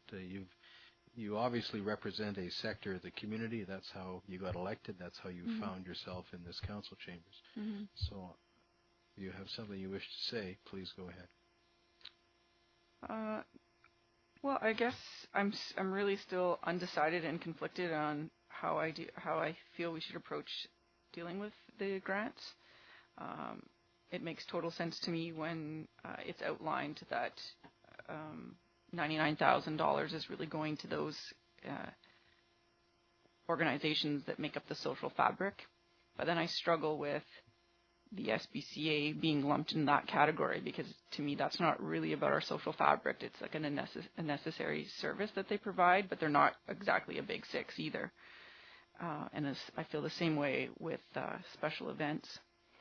But then I realize once you break everything down, it's really hard to choose what you cut, because the savings are pretty nominal. But I do agree that in the spirit of everyone suffering hard times, that we should show sort of, even if it is only $7,000 or $8,000 or however many dollars it is, I feel like we have to demonstrate that we're prepared to make cuts in certain areas. I recall reading an op-ed in the Northern View recently where the editorial was the gist of the city not, at the very least, should not spend $9,000 on upgrading our website because of hard economic times, and that's not a necessary expenditure. So if, in someone's opinion, that we can't spend $9,000 on a website to update it, then I think then $7,000 in these groups is along that same vein. I was just curious. My one question was for Councillor Ashley when she talked about businesses, and we shouldn't be giving money to businesses. I could see how Salmonberry Trading would be considered a business, but I can't really figure out what other groups are. What you mean by businesses? Who are the businesses that are applying for these grants? I guess. Councillor Ashley. Well, specifically, I mean, there was obviously Salmonberry Trading. I kind of lumped North Coast Career Services into that category as well as the growing space, because it is a daycare type of facility. And so those are the kind of three that I would have lumped into the business category, I guess. Go ahead, please. So then I had a question for you, because if I just make sure I understand what you were proposing, was that we should fund the big six and cut the 99, or cut all the other applicants, which is a $99,000 expenditure, cut those out altogether. Is that what you just proposed? I think first of all that we should not have any increases here that are beyond the annual rate of inflation. Right. And I think we should also decide, so that we give people as much notice as possible going forward, that we have to rationalize, we have to reduce, because going forward, unless there's some unexpected windfall that none of us know anything about, our ability to raise additional taxes with additional properties on the tax roll is not there. Mm-hmm. That we need to get the word out to people that we can't continue to fund these community enhancement grants. And my other part of that was to reduce these on an annual basis, 1/3, 1/3, 1/3, so that over time these groups all have solid information on what the City Council is trying to do to reduce its costs. Thank you. You're welcome.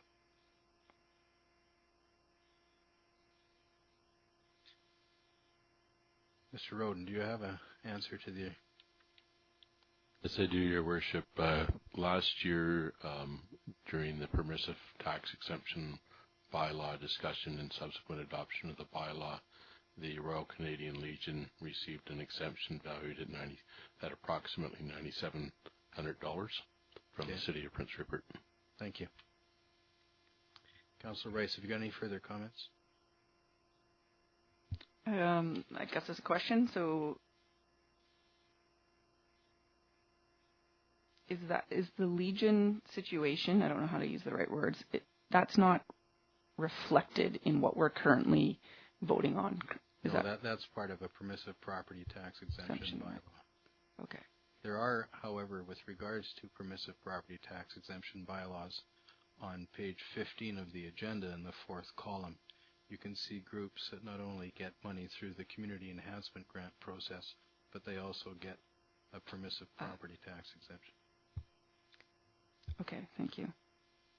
So I guess if I have some concerns with tax exemptions, that I could sort of discuss that as a separate thing and not as part of the grant and aid discussion that we're having now. Yes, you could if you so wish. Okay.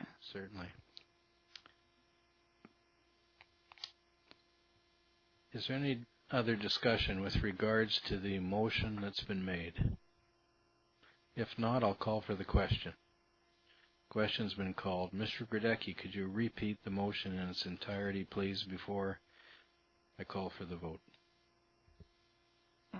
As friendly amended, Your Worship, the Council will freeze grants at the 2011 levels, except they will reduce by 50% the Sugar Shack, the Navy League, and the Growing Space organizations.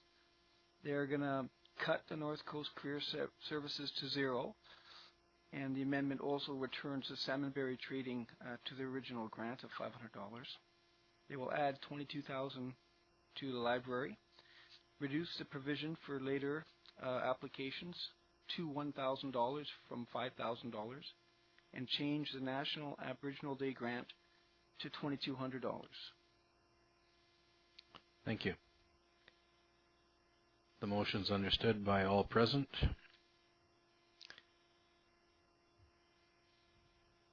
Call for the question again. Question's been called. Those in favor? Mr. Grodecki, the motion passes. Please show me as opposed. Thank you. And thank everybody for their comments and the discussion. It's a very hard thing to do. Yes.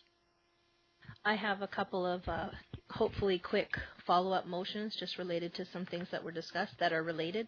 Certainly. Is there any in there with regard to community enhancement grants going forward? Well,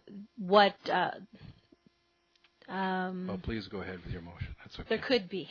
The first one, as I wanted to make a motion similar to what I did with the community grants policy, that at some time in the next couple of months or something, that we have staff bring forward our permissive tax exemption policy so we can take a look at it and look at revising and changing how we do that one. Let's not be so nebulous. Let's put a date in there, or at least a month. Do you have a suggested date? I was trying to give staff some. When could we bring the permissive property tax exemption bylaw forward for a discussion? Probably July would be good, because by then we'll have finished work on the public safety building, the property tax bylaw, the budget, and the statement of financial information and the annual report. So realistically, July would probably work well. That's also timely because under local government legislation, you have to have your permissive property tax exemption bylaw adopted, certainly going forward September, October for the subsequent year. So I'll just add to my motion in July. Is there a seconder to that? I think Councillor Rice beat you. It's moved by Councillor Ashley, seconded by Councillor Rice. Is there any discussion? Councillor Thorkelson or Councillor Rice? I'd be most happy to do that. I think that all they are is a grant, just a different way of giving the grant, and I think that we need to have a look at those and give people enough heads up so they can raise the money or sell a property or whatever they want to do. Yeah. If there's no further discussion, I'll call for the question. Question's been called. Those in favor? Thank you. Mr. Grodecki, that passes. Next, please, Councillor Ashley. My next motion is that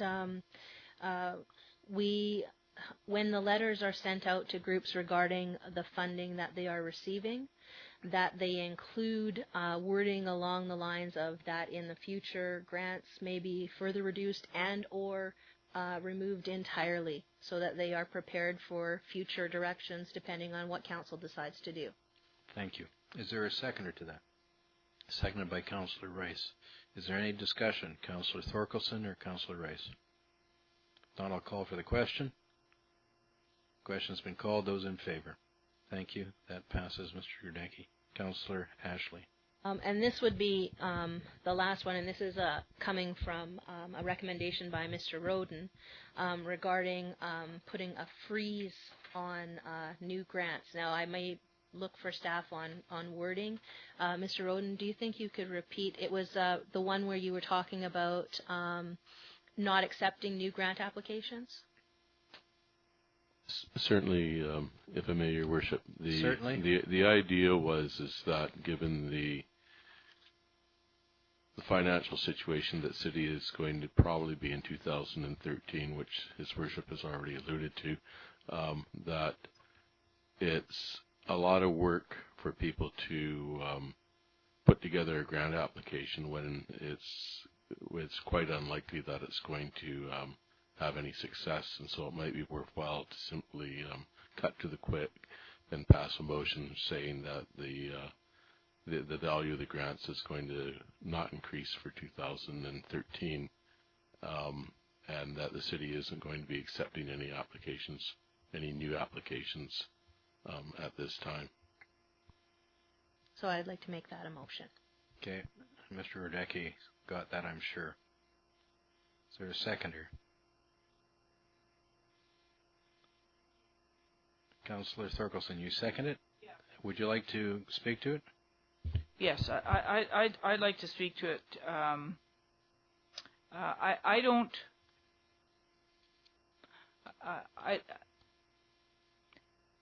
I would prefer that a letter go out saying that in 2013 that it will be very unlikely that council will be giving out any new grants, and leave it open. If somebody wants to come and wait and spend their time to come and persuade us that they need to have this money, then I think that we should not have the doors closed. So, for example, I just want to give an example because I remember it was one of the examples that if the Winter Games comes, or if the we have a chance to bid on something else, we may decide to do that. If I remember when the Friendship House gathering came, we had to say yes at a certain time in order for them to bid on it. And it may be that we will be persuaded, and I do not want to close my ears to persuasion. So even though I seconded it, I seconded it so I could speak on it, and I'm opposed to that unless we can just amend it to say that that council will be unlikely to do that. Well, let's see if the mover would like to withdraw the motion. I'm willing to, yes, I think that The intent is still there, so I'm willing to withdraw the motion and have a new motion go forward. That's fine. Councillor Thorkelson, would you like to repeat your motion for Mr. Grodecki?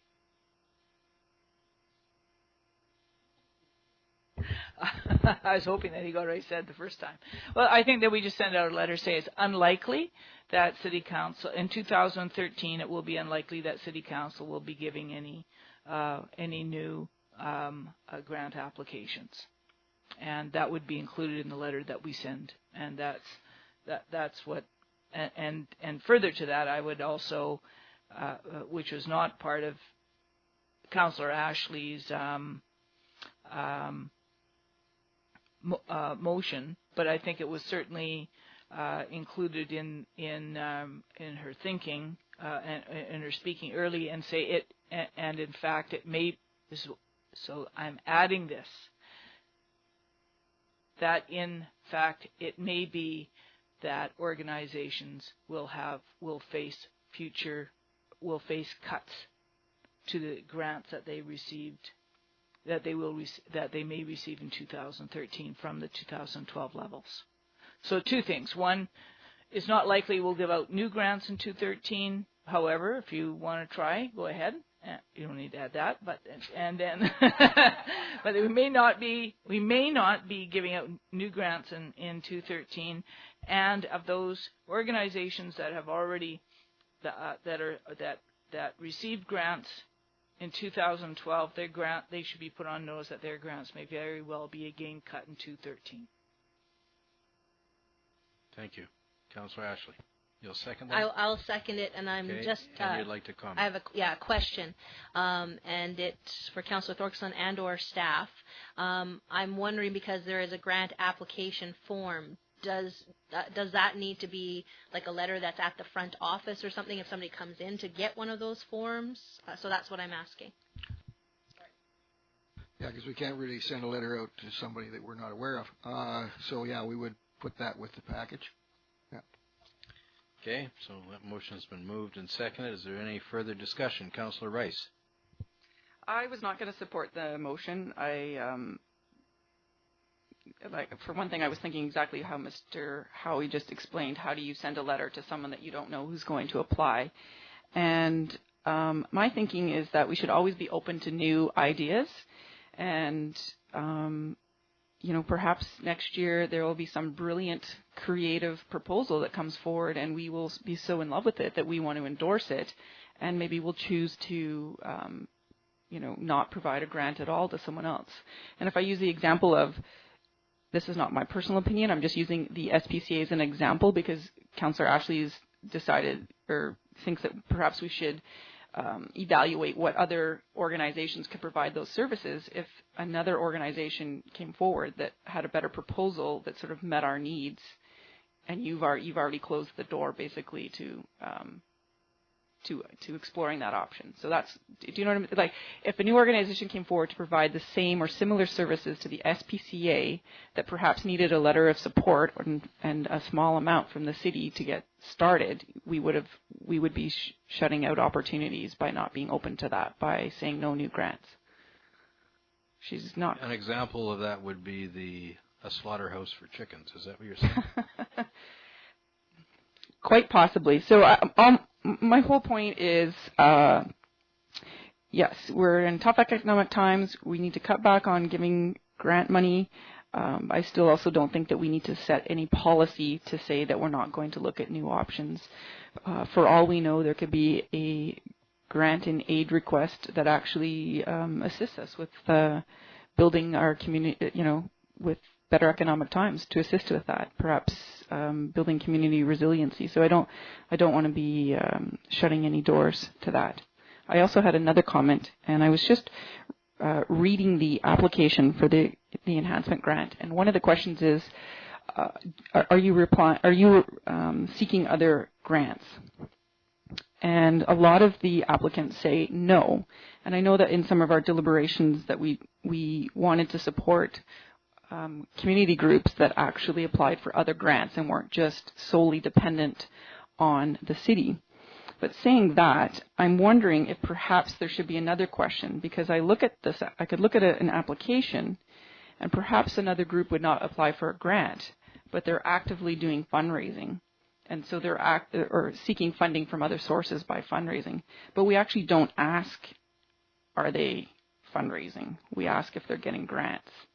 So for me, if a group is actively having those hot dog sales and working hard to generate funds, I'd be more inclined to support that group if I knew what they were doing or not doing. Does that make sense? Yes, you could certainly make a motion with regard to the Community Enhancement Grant application form that includes some sort of verbiage to that effect after we deal with this matter. I think I might have to eat my words because I just found a question that might actually properly reflect that. Well, again, no, it's not. I take it back. The question is your organization applying for funding from other sources? So I guess my motion, I would like to make a motion if I can. No, you can't. There's already a motion on the floor. It's been moved and seconded, and we were actually discussing that. Of course, I wanted to give you an opportunity to have your say. Thank you. Councillor Ashley, go ahead, please. Just one last thought. I mean, I think that Councillor Thorkelson's change to my motion keeps the intent there, because the intent was not so much, I wasn't looking necessarily to shut doors, although I was definitely trying to close them a lot. I was looking, as Mr. Roden said, trying to keep groups from wasting time when we know for a fact that there's not much money out there. So I think that Councillor Thorkelson's amendment or re-motion addresses that issue, so that if there's something, wonderful that's going to help us out, we've got that opportunity. They can take their time and take their chances. But it also solves that problem for people that spend, they probably spend hours putting together an application, and we know that, the fact is that if they're asking for $1,000 and it's, another community group that's, could fundraise, we're probably not going to support that based on the decisions we've been making. So I think it kind of handles both situations. Thank you. Is there any further discussion with regards to the motion? Thank you. The question's been called. Before I call for the vote, Mr. Grodecki, would you repeat that motion?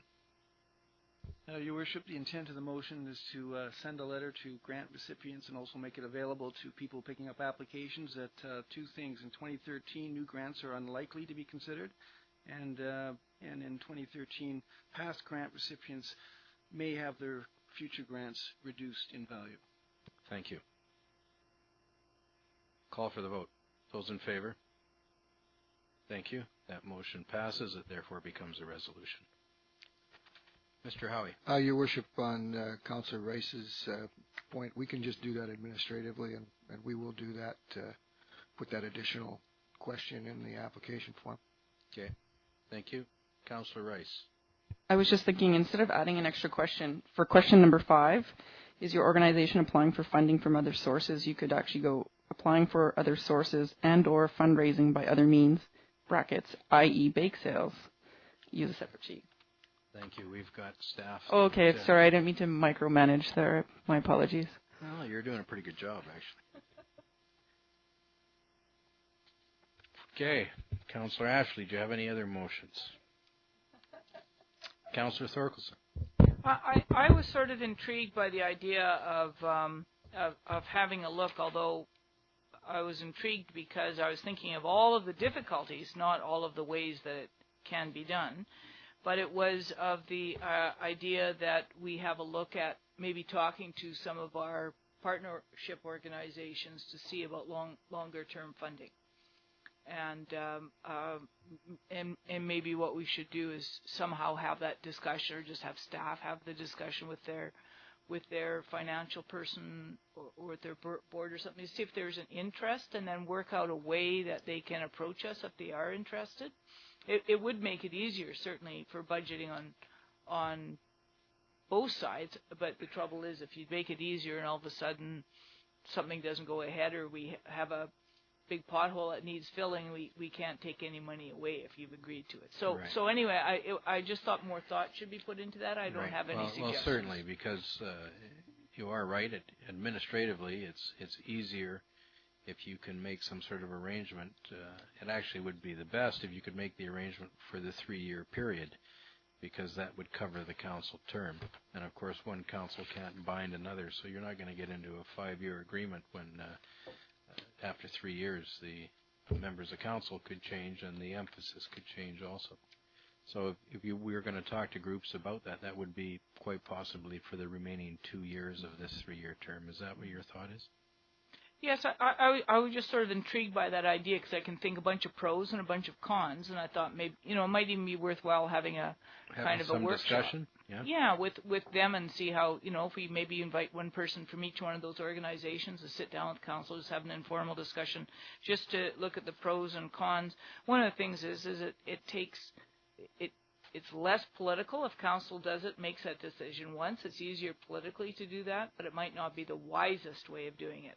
I can think of pros and cons on both sides. It makes it easier for an organization to budget, but also takes away their ability if something happens at the last minute. So anyway, I just think it's worthwhile thinking about. Perhaps it would be best if staff were to meet with representatives of those various organizations and get their thoughts and get some clarity from them once they have an understanding of what the council may be considering on doing. And you could make a motion that would allow staff to go ahead and do that, and we could, as a council, could get a report and see whether the majority of those that met with staff would be interested in pursuing that. Yeah, I would move that we ask staff to meet with the organizations either separately or together, however staff sees. Or representatives of representatives of the organizations to discuss whether they think this would be a good idea and the pros and cons for their own organization, and then bring that discussion back to council and see if we can be advised on what our partner thoughts are. Okay, is there a second? Seconded by Councillor Ashley. Before we get any comments, Mr. Roden, Mr. Howie, you've heard the considerations here. Would that be doable? Yes, Your Worship. Thank you. Is there any discussion with regards to this? Councillor Rice. Could you just repeat the... Certainly. Mr. Verdecki. The motion, please. Yes, Your Worship. I believe the motion is to allow staff to meet with organizations to discuss the pros and cons of multi-year funding agreements, and then also to bring the results of those discussions back to council for further consideration. Thank you. Councillor Rice, do you have any comment on that? No? Thank you. Question's been called. Those in favor? Thank you. That motion passes. We'll move on to the report from the Chief Financial Officer, and this concerns capital purchases and works for the 2012 5-year financial plan. There's a recommendation there that Council approve by resolution the proposed schedules of capital purchases and capital works for incorporation into the 2012 5-year annual financial plan. Mr. Roden, if you'd outline your report, and Mr. Roden, for those people that are at home watching on television, perhaps you could give an overview of the 5-year annual financial plan and the requirement for it at legislation before you outline the rest of your report. Your Worship.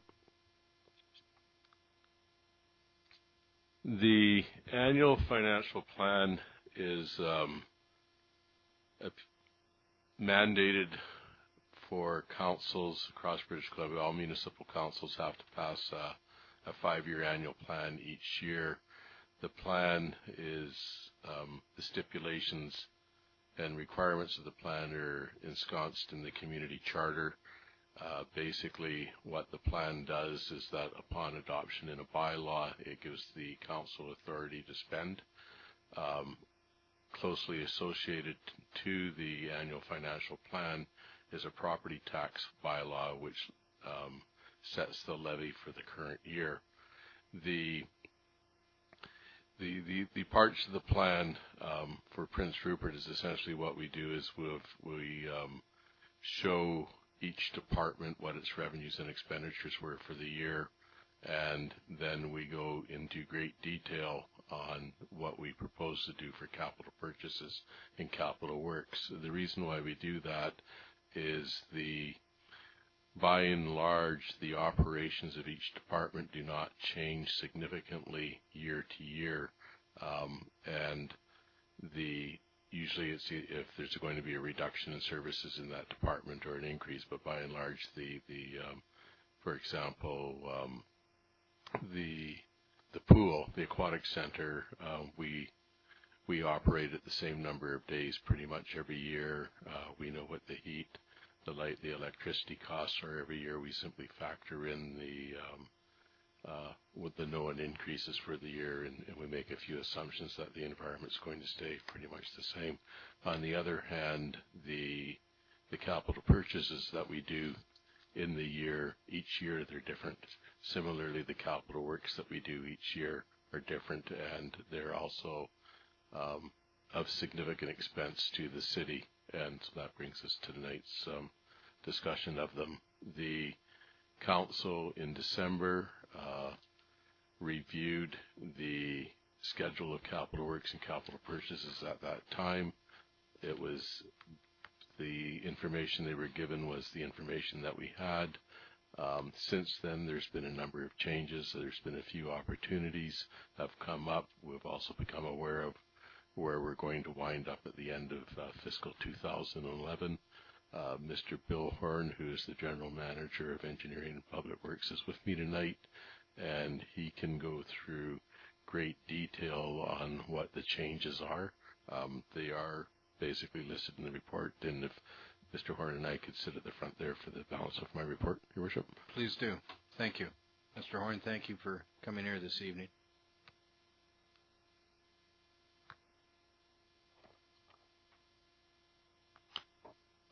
Please proceed when you're ready. Hey, thank you, Your Worship. So we're going to probably do this. I'm going to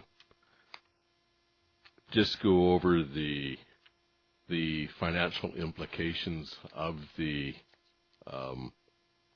capital purchases and the capital works. As I said, the council did see a somewhat reduced list in December, and that was approved so that staff could begin the implementing the steps needed to begin to bring these things, whether or not they're a capital work or a purchase, to get the work started and hopefully finished in 2012. How we have budgeted this is that none of the expenditures basically come out of one out of four funds. There's the operating fund, the solid waste utility fund, the water utility fund, and the sewer utility fund. And how we've designed this is that the utility funds are all going to be making purchases out of their operating funds, which will be covered out of current revenues. Okay, in the operating fund, we have identified a bunch of purchases, both and capital works, but we're taking the funding from either the surplus that we've accumulated over the last several years, or we're taking it from reserves, or we're receiving grants. So the proposed additions and that we have added to the list, none of them are going to impact property taxes in 2012 directly. And Mr. Horn will now go through the schedule and explain to you what the changes have been. So to paraphrase your report, you're saying council could reduce the value of projects being funded by the operating fund surplus and use the funds instead to fund current operating fund expenditures and thus reduce any 2012 property tax increase. They certainly could, Your Worship. I would not recommend that to be done. The rationale for that is that if you fund day-to-day operations out of the previous year's surplus, eventually you're going to run out of surplus, and then you're going to be looking at a tax increase. And I think that we're probably safer to simply say, fine, if we have the good fortune in one year that we have excess revenues and that we received, we did better in revenues than we thought we were going to do, and our expenditures were under budget, which is what happened in 2011. Our revenues exceeded budget, our expenditures were under budget, and so we did rack up a good surplus. But your point is we could be the subject of our own demise should we cut it too close to the line. That is. And your other point being that although we may have a surplus of $1 million for a corporation that has an annual budget a little in excess of $30 million. That kind of surplus is not extravagant. It is not inconceivable that had our revenues been 4% less than budget and our expenditures had been 4% more than budgeted, we would not be in particularly good shape this year. But so leaving an operating surplus unspent of $1 million is not a lot of money when you're looking at a total budget of in excess of $25 million. You're entirely correct. Thank you. Mr. Horn. I'd just like to comment that $1 million surplus is one bad snow year. Thank you. You could spend it Puts very quickly. Puts it in context. Yeah. Mr. Roden, this one. Okay. On behalf of the officer in charge of the RCMP, Mr. Kilberry, the RCMP in the initial budget, they asked for something called a light spectrum polyflare illuminating tool, which is a particular type of flashlight, I gather, that highlights items that would be found on a crime scene that the details would not normally be noticed. So, for example, stains possibly or small particles of blood would be picked up, would be highlighted with this, and the cost of that is gone from $6,000 to $12,000. The other item that's new is that the RCMP wished to purchase another piece of equipment called an intoximeter, which is to replace the existing breath analysis equipment. Apparently, the current type of equipment, the breath analysis equipment, is being phased out, and their RCMP are now being trained to use the new equipment. Perhaps you don't know this, perhaps you do. If you do, please answer.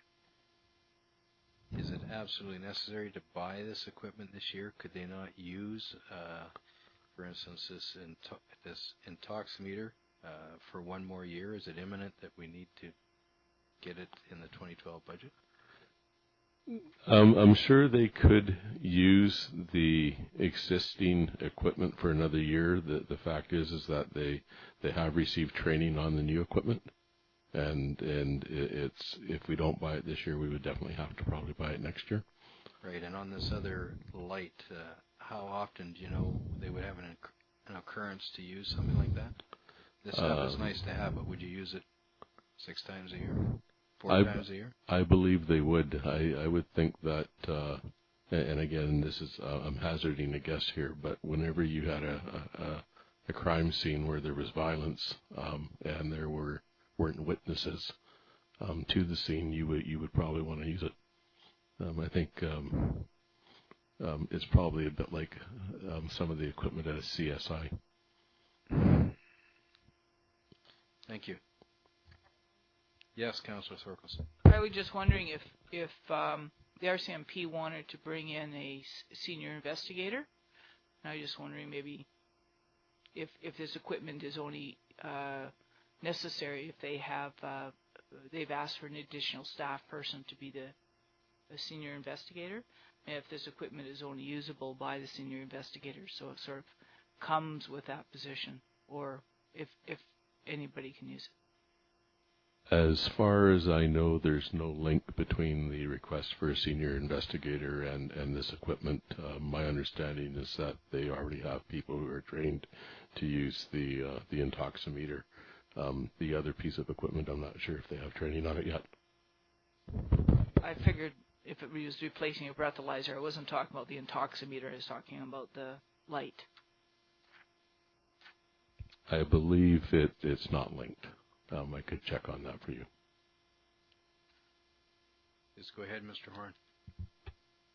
The next item we have here is the Digby Island, the Digby Ferry dock maintenance. As you know, we have the 2 docks. There's one on the Digby Island and there's one on the Fairview Terminal. The Fairview Terminal one was built in the late 50s, early 60s. It has been in a state of repair for some time, and now we've got to go in and do some maintenance on the flotation device and also the linkage at the bottom of the dock that holds the ramp onto the float, so to speak. The lower float, yes. So we've estimated these costs about $700,000, and it's phase one of this project to be done in 2012.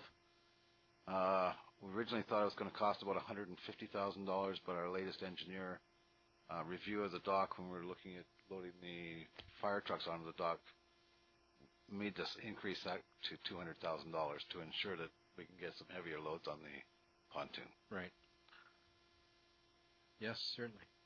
Just related to the balance of the costs being in 2013, and knowing that we've been pulling, or the funds are being pulled from reserves and operating surpluses, I'm just wondering, Mr. Roden, if there would still be surplus or those kinds of funds to fund the $500,000 that needs to come for next year.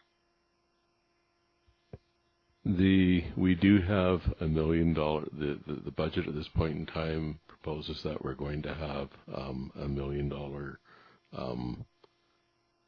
accumulated surplus at the end of this exercise. So if we exhaust everything comes in on budget, we'll still have $1 million. It'll be a tight fit. Additionally, I am hopeful that between now and then we will be able to get some grants to give us a hand with this, because the airport is of regional importance, and it's not just a City of Prince Rupert airport. Sure. Okay. On behalf of Captain David McKenzie, Chief McKenzie, if you're out there listening, sorry, Dave. I can hear my cell phone ringing already. I think I see a light on West First. It's my house burning. We had a JEP grant that we had applied for, and we received funding for a generator. And the amount we got was about $3,000 less than we anticipated, and so we've adjusted the JEP grant.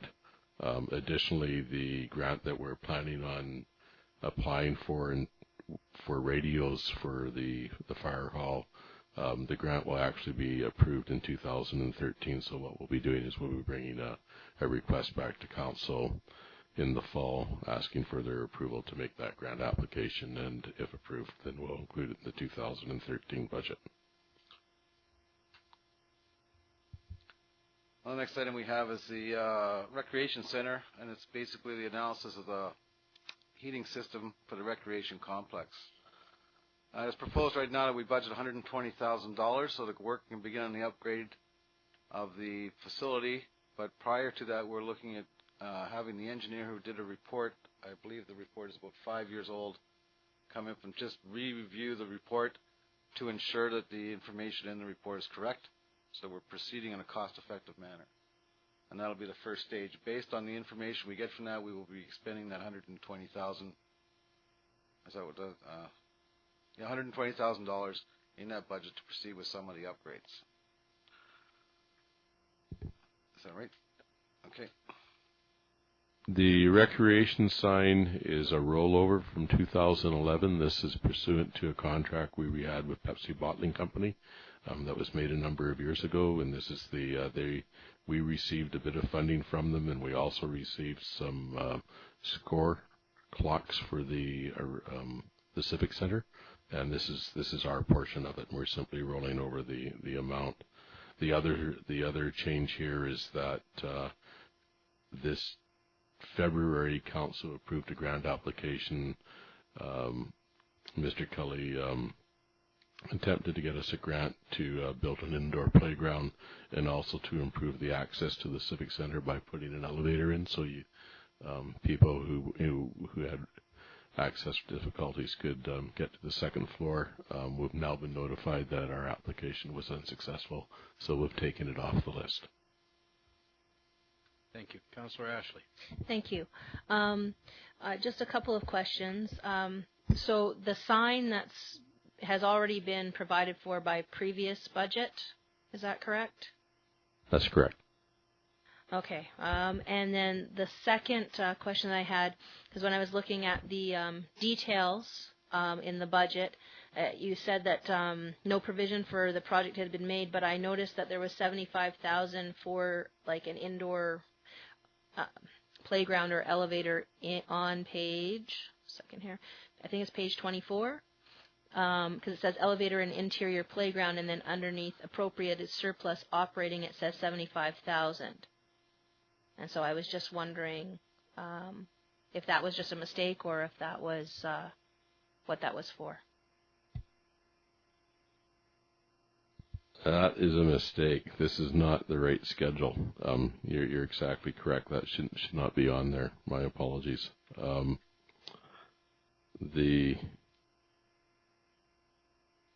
Sorry, I'm just doing a really quick read to make sure that's the only one on there. I believe it is, but yes, that's not supposed to be on there now. Thank you. Please proceed. Oh, sure. Okay. We recently were approached by the Racket Center. They have they submitted an operating grant through the community enhancement process, but we'll put this one down through as a proposed capital purchase. The idea is that they basically occupy a city facility, the Racket Center, much like the Performing Arts Society occupies the Lester Center, and like the Performing Arts Society, they have applied to the Prince Rupert Port Authority for a grant, and they're hopeful to get a $25,000 grant from the Port Authority to improve the premises, including lighting, heating, hot water, and outdoor signage. To get that grant, they need to get a matching grant from the city. So that we'll put it in there. They have also indicated that they plan on relying on volunteer labor, which they're valued at about $12,000 to do most of the actual labor. So the money they're asking for is to purchase supplies. Councillor Ashley. Just a couple of questions on that. First of all, the money for this part, if the city gave them the $25,000, where would that come from?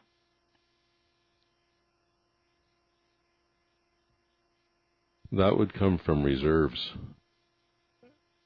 And I really must apologize. The schedules that have been included in this report aren't the correct schedules.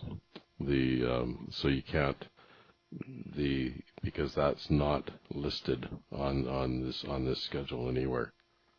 So somehow the interior, as you pointed out, Councillor Ashley, the recreation complex still has the elevator and interior playground on it, and it does not have this one added in. And that was sort of one of the trade-offs that occurred, is that because we were able to, we weren't committing $75,000 to the elevator and the interior playground anymore. We were able to put this one on with no significant change to the amount of surplus that we were going to be spending. Councillor Ashley. And then my second question about this, especially since we just spent a couple hours talking about grants, I am just wondering, is it, number one, is it necessary that the city match the grant, or is it just is the requirement that it has to be matching funds? As far as I know, it simply has to be matching funds, so they possibly could go somewhere else to get the funding. Mr. Roden, the provincial government had a program out, and it was family related, and it was to do with family activities. I think the amount was $30,000. Do you happen to know whether the rec department made application for that grant for any particular purpose, or Mr. Howie? I know the rec department made an application for $200,000 for the playground. Now, I'm not sure if that's the same process. Mr. Howie says it is. My recollection is it was that family-oriented grant. Thank you. If I could just ask one question before you go on. Of course, you said that the indoor playground and elevator were taken off because we were unsuccessful in getting some funding and support through a grant application. Do you have a breakdown on the cost of the indoor playground versus the elevator? I don't have one. I can hesitate. I was involved in the installation of an elevator at Roosevelt School quite a number of years ago, and if memory serves me correct, it was around $175,000. So I suspect of this $275,000, probably 200 was probably for the elevator and 75,000 for an indoor playground. Okay. I think that the ratio would be somewhere in around there. Right. Thank you. Please continue on.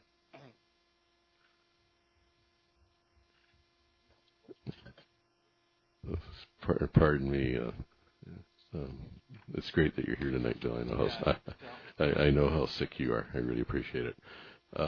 The capital works programs, the City Council requested staff to again initiate that process of the fire hall RCMP public safety building study. So we had to make provision for it in the budget, which we have now done.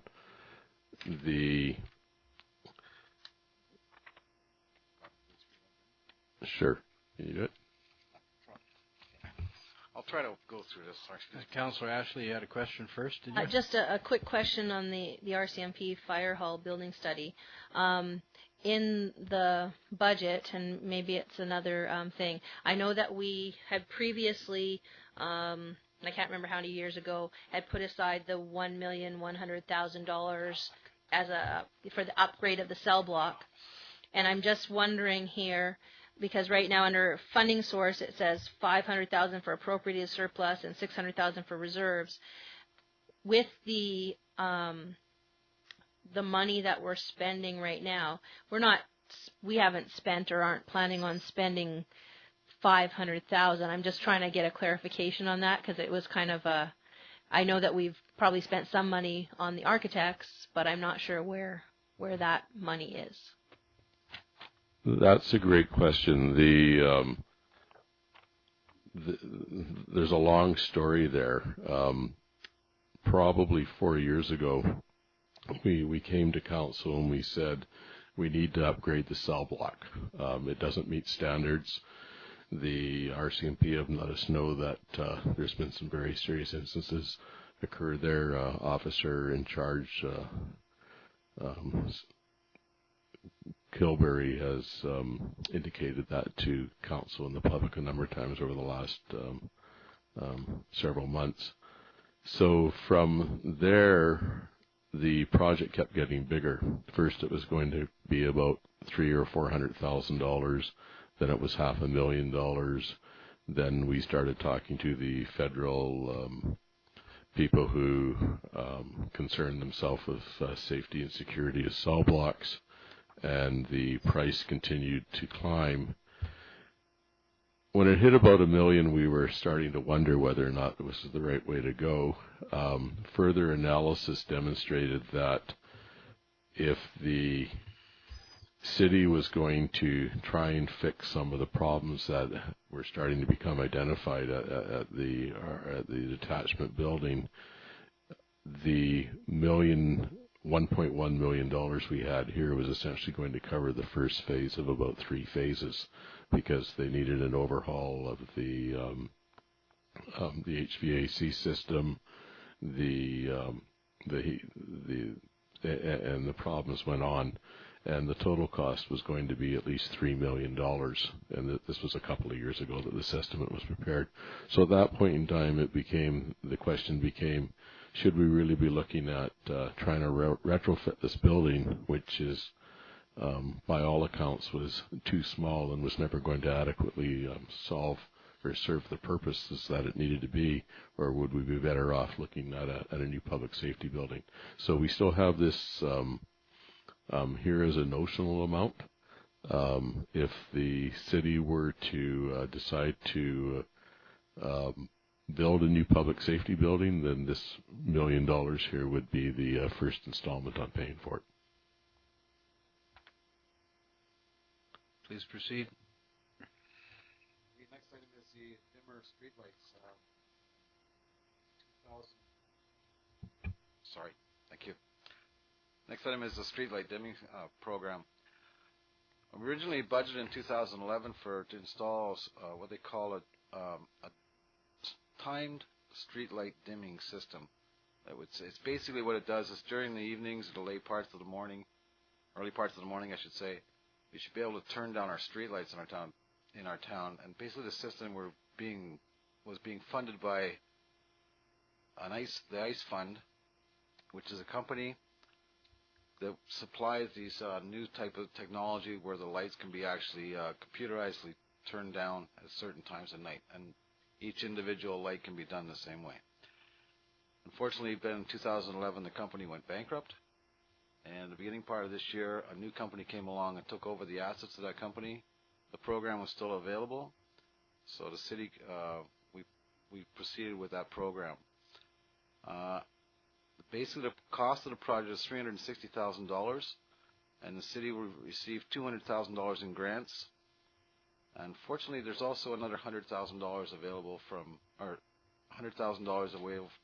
BC Hydro, which will reduce our cost for that project down to $60,000, hopefully, in the future. We'll know for sure by... You'll know for sure by when? Middle of the summer, so to speak, when all the funding comes So right together. now your request is for $160,000. That's right. So we should be able to... this green initiative, the city expects an annual savings of approximately $15,000 in electricity costs and $40,000 in contracted maintenance costs. The payback period to recover this is 3 years. And I'd like to continue on to the next item on there, which is the LED streetlights. Earlier in this part of the year, we were going through this dimmer program. We also came up with a program that was called LED streetlights. LED streetlights will reduce the cost of electricity by 25% of your annual budget for the cost of electricity. It also will save you $2 million over 20 years on the cost of maintenance of streetlights, because LED streetlights have a 20-year warranty period on them with no maintenance, which is a fair... Unheard of. Yeah. We spend a lot of money on streetlight maintenance in this town, and I think that they're a good idea. I have a little issue with some of the fact that it is an electronic form of street lighting. It has a circuit board in the top of the head, and Prince Rupert's climate is a little bit iffy. And I really want to be sure this works before we go and spend $600,000 on something that could not quite work properly. So we're working with that, but we'd like the council to consider that this program, if not the full amount of $600,000, if not a portion of it, to go into the program. And the reason why I'm tying the two together is because they are also adaptive streetlights. Part of the program can be funded through the first portion of the dimmer streetlight program, and whatever the balance is, we'd have to pay ourselves. So you're looking for $600,000 here. $600,000. And you put in your report, staff are still researching this project as using LED streetlights will also reduce our electrical costs, but you have some concerns about this circuitry which sits on the top and our climate. Is this not something we could, if you want to test it, take some of this funding to test it and defer the rest to a subsequent year? Yes, sure. So that's kind of the idea we're looking at as well.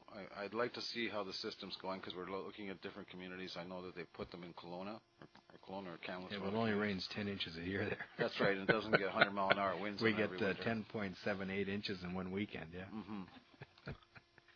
So I would like to just kind of take the opportunity to see if they're going to work. All right. Yes, please go ahead. It sounds like a great program. The question that I have is, it sounds like the 25% reduction, saving $2 million over 20 years is all good. Would phasing also help in terms of replacement? Because if we put them all in the same year, then in 20 years you'd be looking at having to replace all of them at once, wouldn't you? So I'm just wondering if the phasing would also help with that. Like if we do it kind of in phases as we're testing to see whether it works, would that also help with in terms of a planning for replacement? Yes. I totally agree with you. Please proceed. The Charles Hayes Track and Field, the city has a joint cost-sharing arrangement with the school district. A number of years ago, the two parties got together and they replaced the track on Charles Hayes. We have now been advised by the school district that the field portion of the track and field is in need of repair, and they have gone out and they've gotten some estimates, and they've advised us that they'd like to go ahead with it this year, and our portion of the cost will be approximately $310,000. Councillor Ashley. Just another question in regards to that. In terms of the agreement, I understand that they want to do it this year, but looking at budgets and other things, I realize it's coming out of surpluses.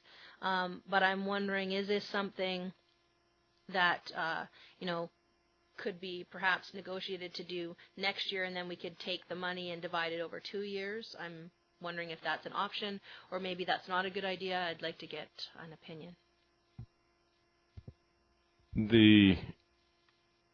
If we delayed it a year, the price would probably go up. That would be the first thing, possibly just a little bit. But I know that when I wore a different hat in this city, the price we got on the track was the price we got on the track because the company that was doing it was doing a few other things in the Northwest region at the same time.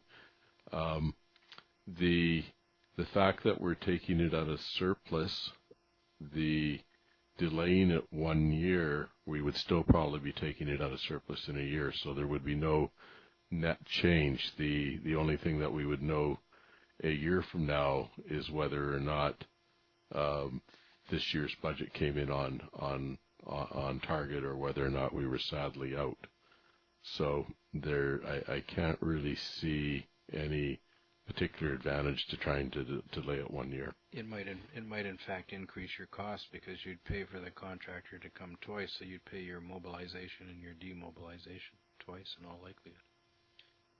Please proceed.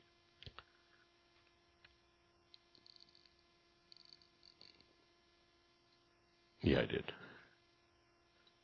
Oh, okay. The hospital, there's a drainage system up near the water strategic plan. Sorry, thank you, Mr. Horn. The budget for the water strategic plan has been reduced because we're only doing the first phase of the plan this year. The amount of the budget was significantly higher, and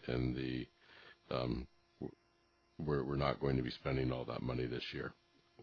What's encapsulated in the first phase, Mr. Horn? Mr. Pusey is not here tonight with us. He's overseeing that particular project. I believe the first part of the report will basically just discuss the scope of the report and what for work at the head end. Yeah, the work at the head end. Right. And the real work will be in phase 2 and phase 3. Right. Thank you.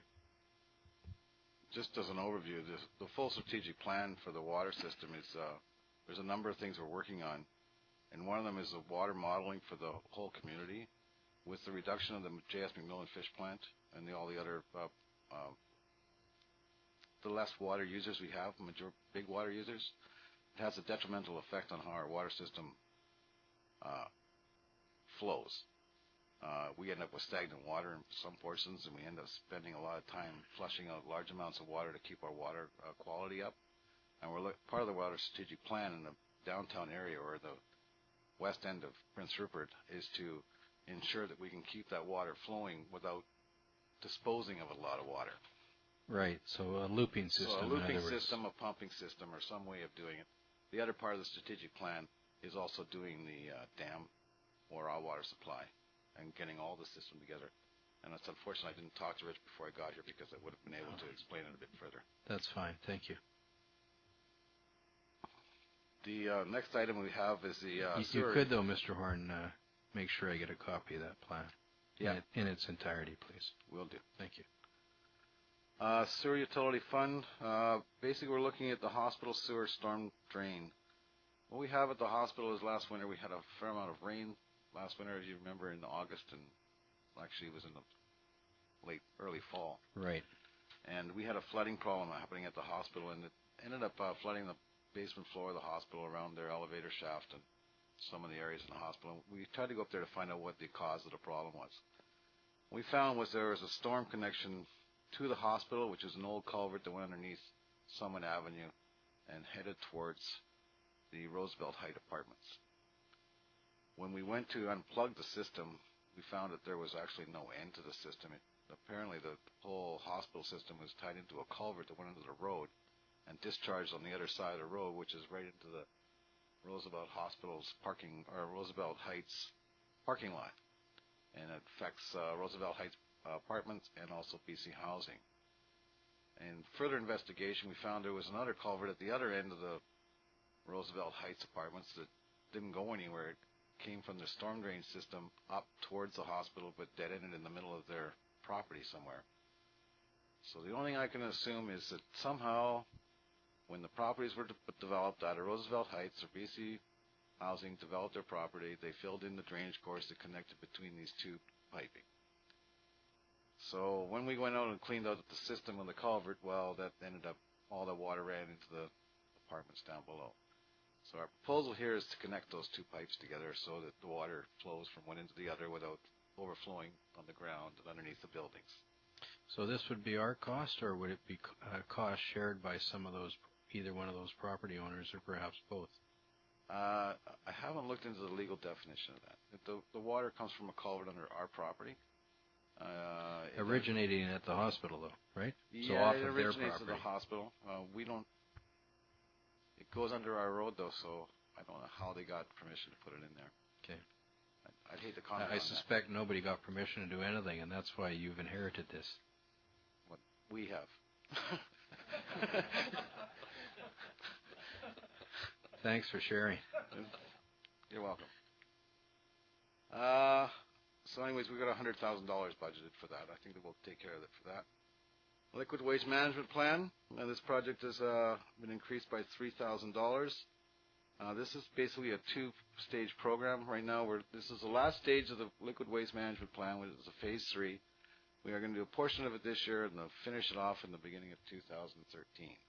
And from that, we should have how we're going to go to manage our liquid waste in the future, and some costing and where we're heading for when the federal government decides we're going to have to put in our plants. So. Right.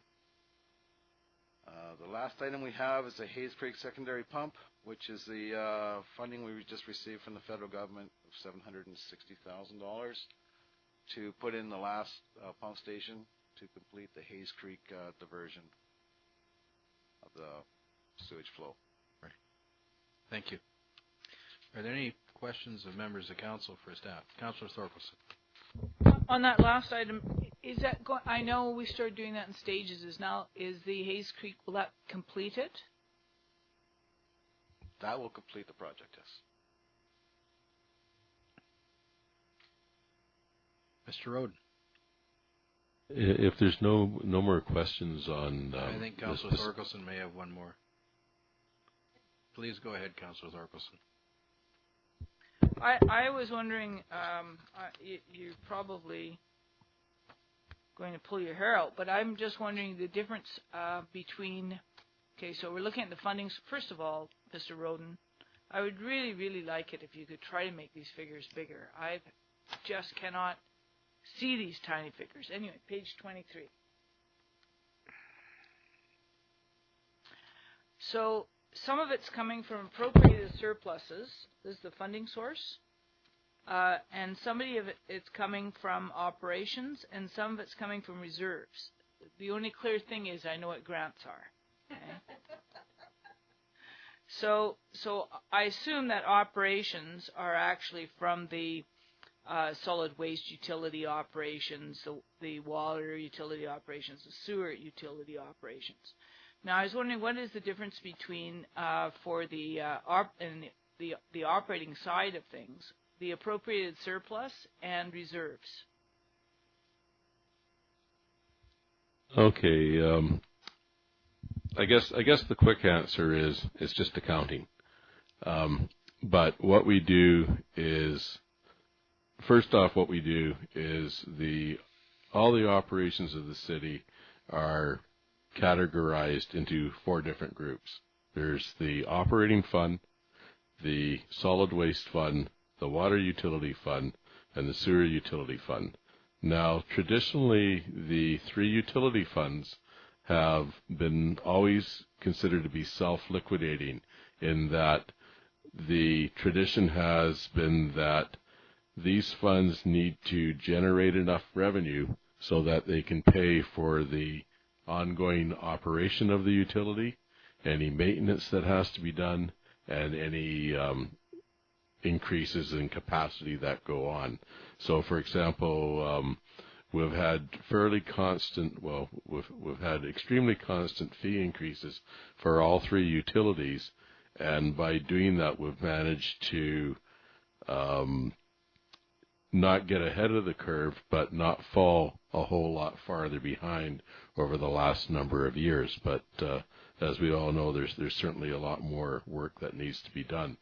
So the operating fund is the fund that basically the revenues that go into that are the revenues we get for various services that we supply, excluding utility services, and it's also supported by property taxes. Okay, that's the major revenue for the operating fund in the year. Right. So the surplus is what's left over at the end of the year in a good year. Deficit is what is left over in a bad year. So what we're saying here is that over the last number of years, we've managed to go from having a deficit in the operating fund, which was an artifact of having to write off all the taxes owed by Skeena, to having a small surplus of about $3.5 million. That's what we're forecasting for this year. So what we're saying for this year is that we're planning on spending about $2.5 million of that surplus, and we call it appropriated surplus because we're saying we're appropriating it for the current year. So that will leave us about $1 million. Now, the reserves, those are funds that in good times Council had allocated funding to reserves for future projects. Also in reserves, there's $1 million that has been budgeted for the Duncan Road extension, which was part of an agreement that we were in. Part of an agreement that we entered into with the province, whereby we gave up some land. In exchange, we received some money from the province, and at the same time, we were supposed to put a road down in the industrial park. So that's the 2 reserves that we're using in the capital works. In the capital purchases, there you'll see that we're also using a small amount of our equipment reserve, which is money that in previous years, quite a few years ago, was put into our equipment reserve for future purchase of equipment. And we've also identified a notional amount of $25,000, which would come out of our land reserve should we have to buy a piece of land this year. And again, it's a nominal amount that we put through, so that should the situation arise where we do have to buy a piece of property this year, then we do not have to come back to Council with a completely amended 5-year annual financial plan just to accommodate that one type of expenditure. So that's the basically the 3 major sources of funding that we're using. Operations comes out of the current year operations. That's what we're doing with the utilities. The surplus, that's how we're funding appropriated surplus. That's how we're funding the costs that will be coded to the operating fund, and also reserves are funds that have been set aside in previous years for specific purposes. Does that answer your question? Councillor Ashley. Just a question related to that. So in the appropriated surplus, would that also include any deferred tax revenues from the pulp mill? If that makes sense? Mr. Roden. Certainly, Mr. Roden.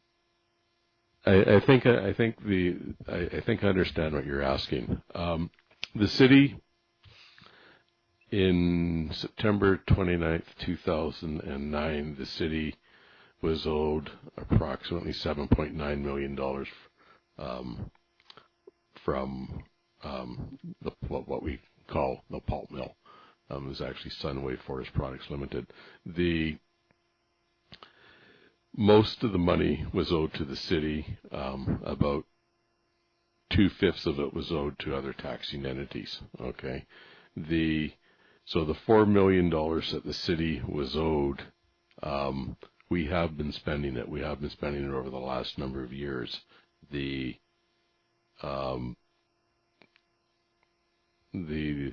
So I'm not sure if that answers your question. So it's not a deferred revenue. It's a revenue that's been recorded. What it is that it's a receivable that we never received payment on. In exchange, we wound up with a piece of land, and we're hopeful that when we divest ourselves of that piece of land, there'll be sufficient amount of money to make up for the lost receivable, or the money that's owed to the receivable to ourselves. Yeah. Go ahead. No, thank you. That is exactly. I used the wrong terminology, but that is exactly what I was asking. Thank you. Are there any further questions? Councillor Thorkelson, please go ahead. I just wondering, that appropriated surplus, how many years has it been appropriated? The surplus has been accumulated over the last 3 years. Okay, we had a small surplus. I'm sorry, I don't have the numbers in front of me, but we had it. If memory serves me correctly, we had a small surplus in 2009, a slightly larger one in 2010, and a slightly larger one again in 2011. So that's where the $3.4 million came from.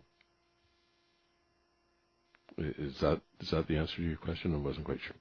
No, that's exactly the answer to my question. That's what I was having a trouble about, what the difference was between an appropriated surplus and a reserve. And a reserve is really when you specifically put the money aside into a specific fund, whether we've just made it up ourselves, or whether it's a statutory reserve. A statutory reserve. Okay, so then, because I couldn't find $3 million from last year, and I thought, geez, there must be some financial statements that you hidden from us, Mr. Roden, if it was $3 million from last year. Okay.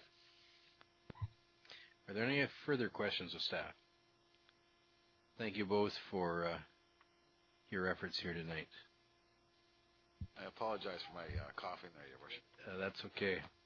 And I apologize for putting the wrong schedule in.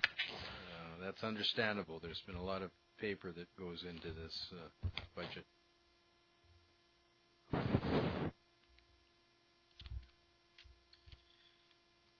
So the recommendation, Mr. Grodecki, the recommendation has not been moved and seconded, has it? No. Thank you. We're looking for a mover and a seconder then to the recommendation that Council approve by resolution the proposed schedule of capital purchases and capital works for incorporation into the 2012 5-year annual financial plan. Councillor Ashley. I'll move the recommendation. Thank you. Is there a seconder? Thank you, Councillor Thorkelson. Is there any comments? Yes, I was just wondering, because I thought Councillor Ashley's comments regarding phasing in the LED lights over 3 years, and I wasn't sure if we should budget it over 3 years. I wasn't quite sure how that would work, and I thought that was a good comment. Apparently Mr. Horn did as well. And then the other comment, I believe again that Councillor Ashley made, that I thought was again a good comment, and that was on the Racket Center. And we received this application for community enhancement grant from the Racket Association. It says $40,000 on the back. This says $50,000, and the port has 25 and wants matching grant, and I was wondering that $12,000, usually if you do it in kind, the 12,000 plus something from the city. So I just sort of wanted to cap that at 10,000 from us and see if the racquetball center can raise the rest. But Well, I think the request there is 25 from the port, 25 from the city, and then 12 of their labor to put the project together. Mr. Roden, do you know? I'm sorry, Your Worship, it was 25 from the city and 25 from the port. And then their 12,000. And their 12,000 is in kind labor. That's correct. Right. And I hope that clears it up, Councillor Thorkelson, but please go ahead. Well, it probably just makes it more complex. That's why I was. So you'd like to cap their request not at 25,000 but at 10,000. Well, or I'd go at 13,000 because that's the difference of 25,000 from their labor of 12,000. And so we just went.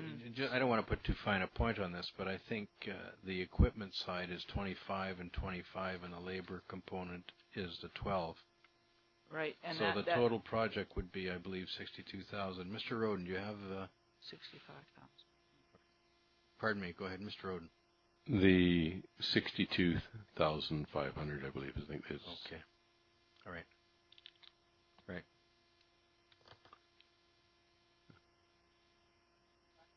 Certainly. Have you finished, Councillor Thorkelson, or did you? I'm collecting my thoughts. So. Okay. Councillor Ashley. It's related to the racket center request,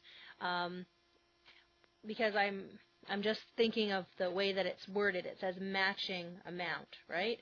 And if the racket center, I realize that the project may cost $62,500, but if the requirement for getting the $25,000 grant is $25,000 worth of matching funds, what I'm wondering is, would the $12,000 that they have put aside for volunteer labor, would that be something that the port would consider as part of that matching fund? And I think that's where, I could be wrong, but I think that's kind of what Councillor Thorkelson was thinking, or that's how I interpreted it.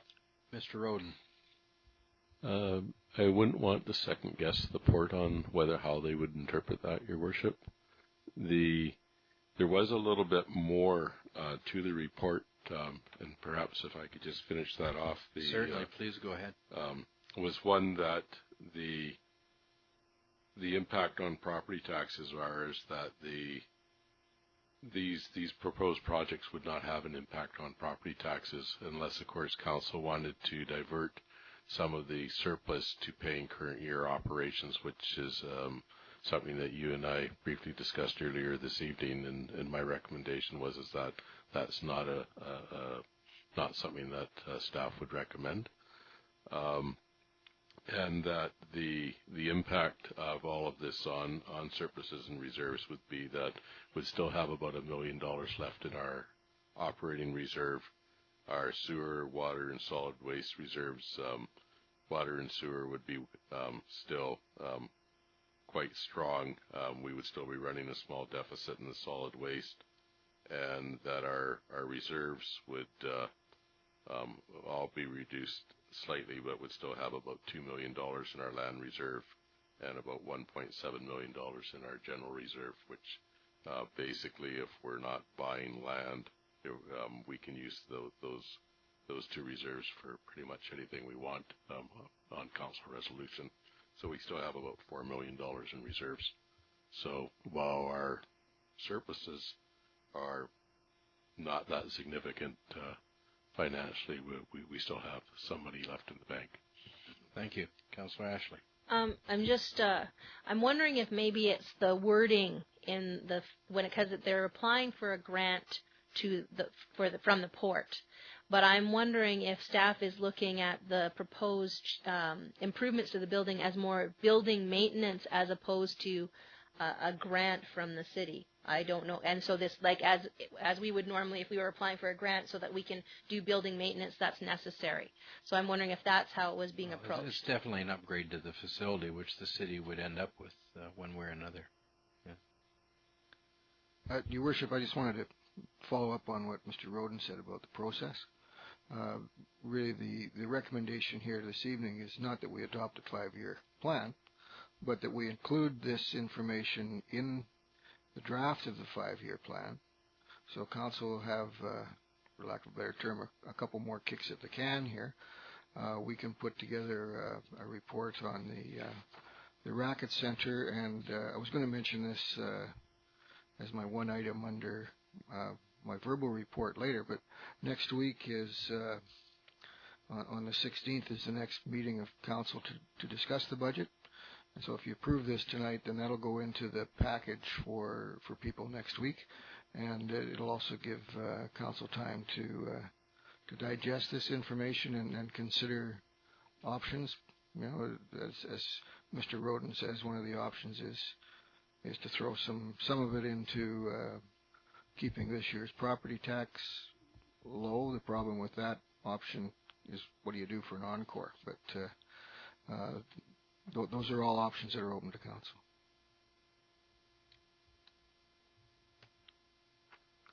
Councillor Rice.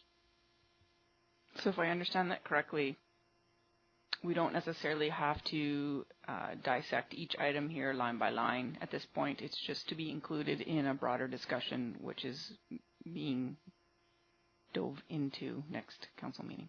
So. Yeah, That's correct. The schedule that council adopted calls for the public meeting on the 16th during committee of the whole and subsequent special council meeting. Another special council meeting on the 23rd to look at giving readings to the bylaw. And another public consultation on April the 30th, and council could then consider final adoption. And this, again, the schedule adopted by council calls for that on May the 7th. The deadline for adopting the financial plan, which is really the budget, is May the 15th. Thank you.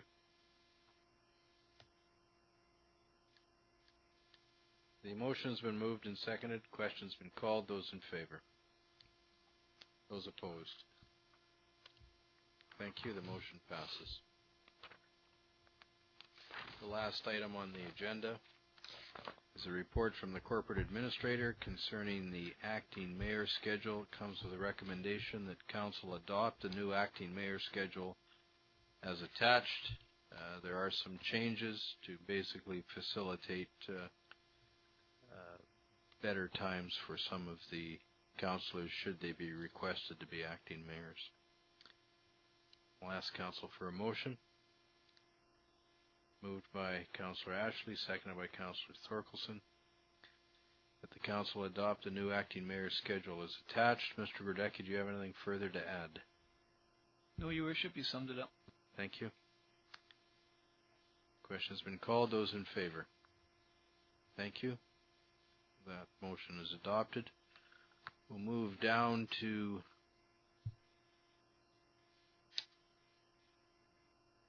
Mr. Grodecki, the resolution from closed meeting to be released.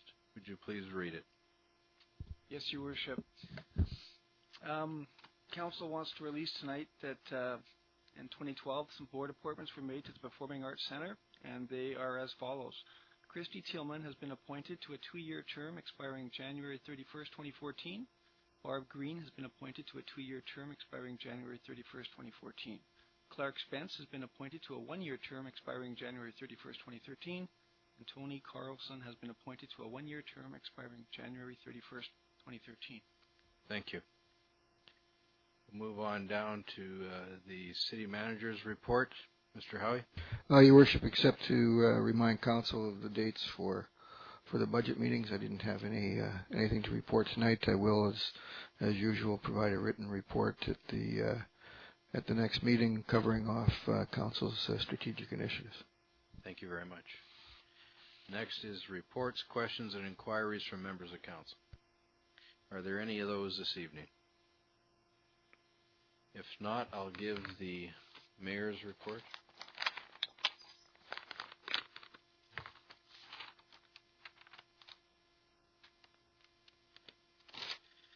I participated in a Prince Rupert and District Chamber of Commerce meeting involving a question and answer period at which inquiries were made about various topics involving the city and the city activities. Councillors Carlick Pearson and Garon were also participants. I met with the President and CEO of the Insurance Corporation of British Columbia during his cross-regional visit to the area. Also in attendance were local customer representatives from Prince Rupert. From May 1st to June 15th, the city's spring cleanup is on, and there's a free landfill tipping token in the 2012 telephone book. It's good for a maximum of 150 kilograms of residential solid waste, and the free landfill tipping tokens can be used at the landfill during regular business hours, again from May 1st to June 15th. I participated in the Western Transportation Advisory Council's 2012 annual general meeting involving provincial transportation ministry government representatives from the 4 western provinces, as well as national and international transportation company representatives and producers of large and bulk volume products. I also met with the Minister of Transportation for Alberta, who is very interested in Prince Rupert's port activities, and the Minister may be able to visit Prince Rupert this autumn. Mr. Howie, one last inquiry I'd have, if you can get a hold of the Regional Ministry of Transportation and Highways and find out what plans they have for improvement to the intersections in the community which are part of the provincial government highway running through the community. I noticed that in particular 2nd Avenue West, adjacent to Rupert Hotel, that intersection is getting quite chewed up. The same with the intersection for McBride Street and 3rd Avenue. And similarly, there's some other spots which could certainly do with some improvement. If you'd get a report whether they're considering doing that in the 2012 year. Yes, Your Worship. Thank you. Yes, Councillor Thorkelson. With regard to paving, I was just wondering when we're going to be starting our pothole filling paving program. Mr. Horn.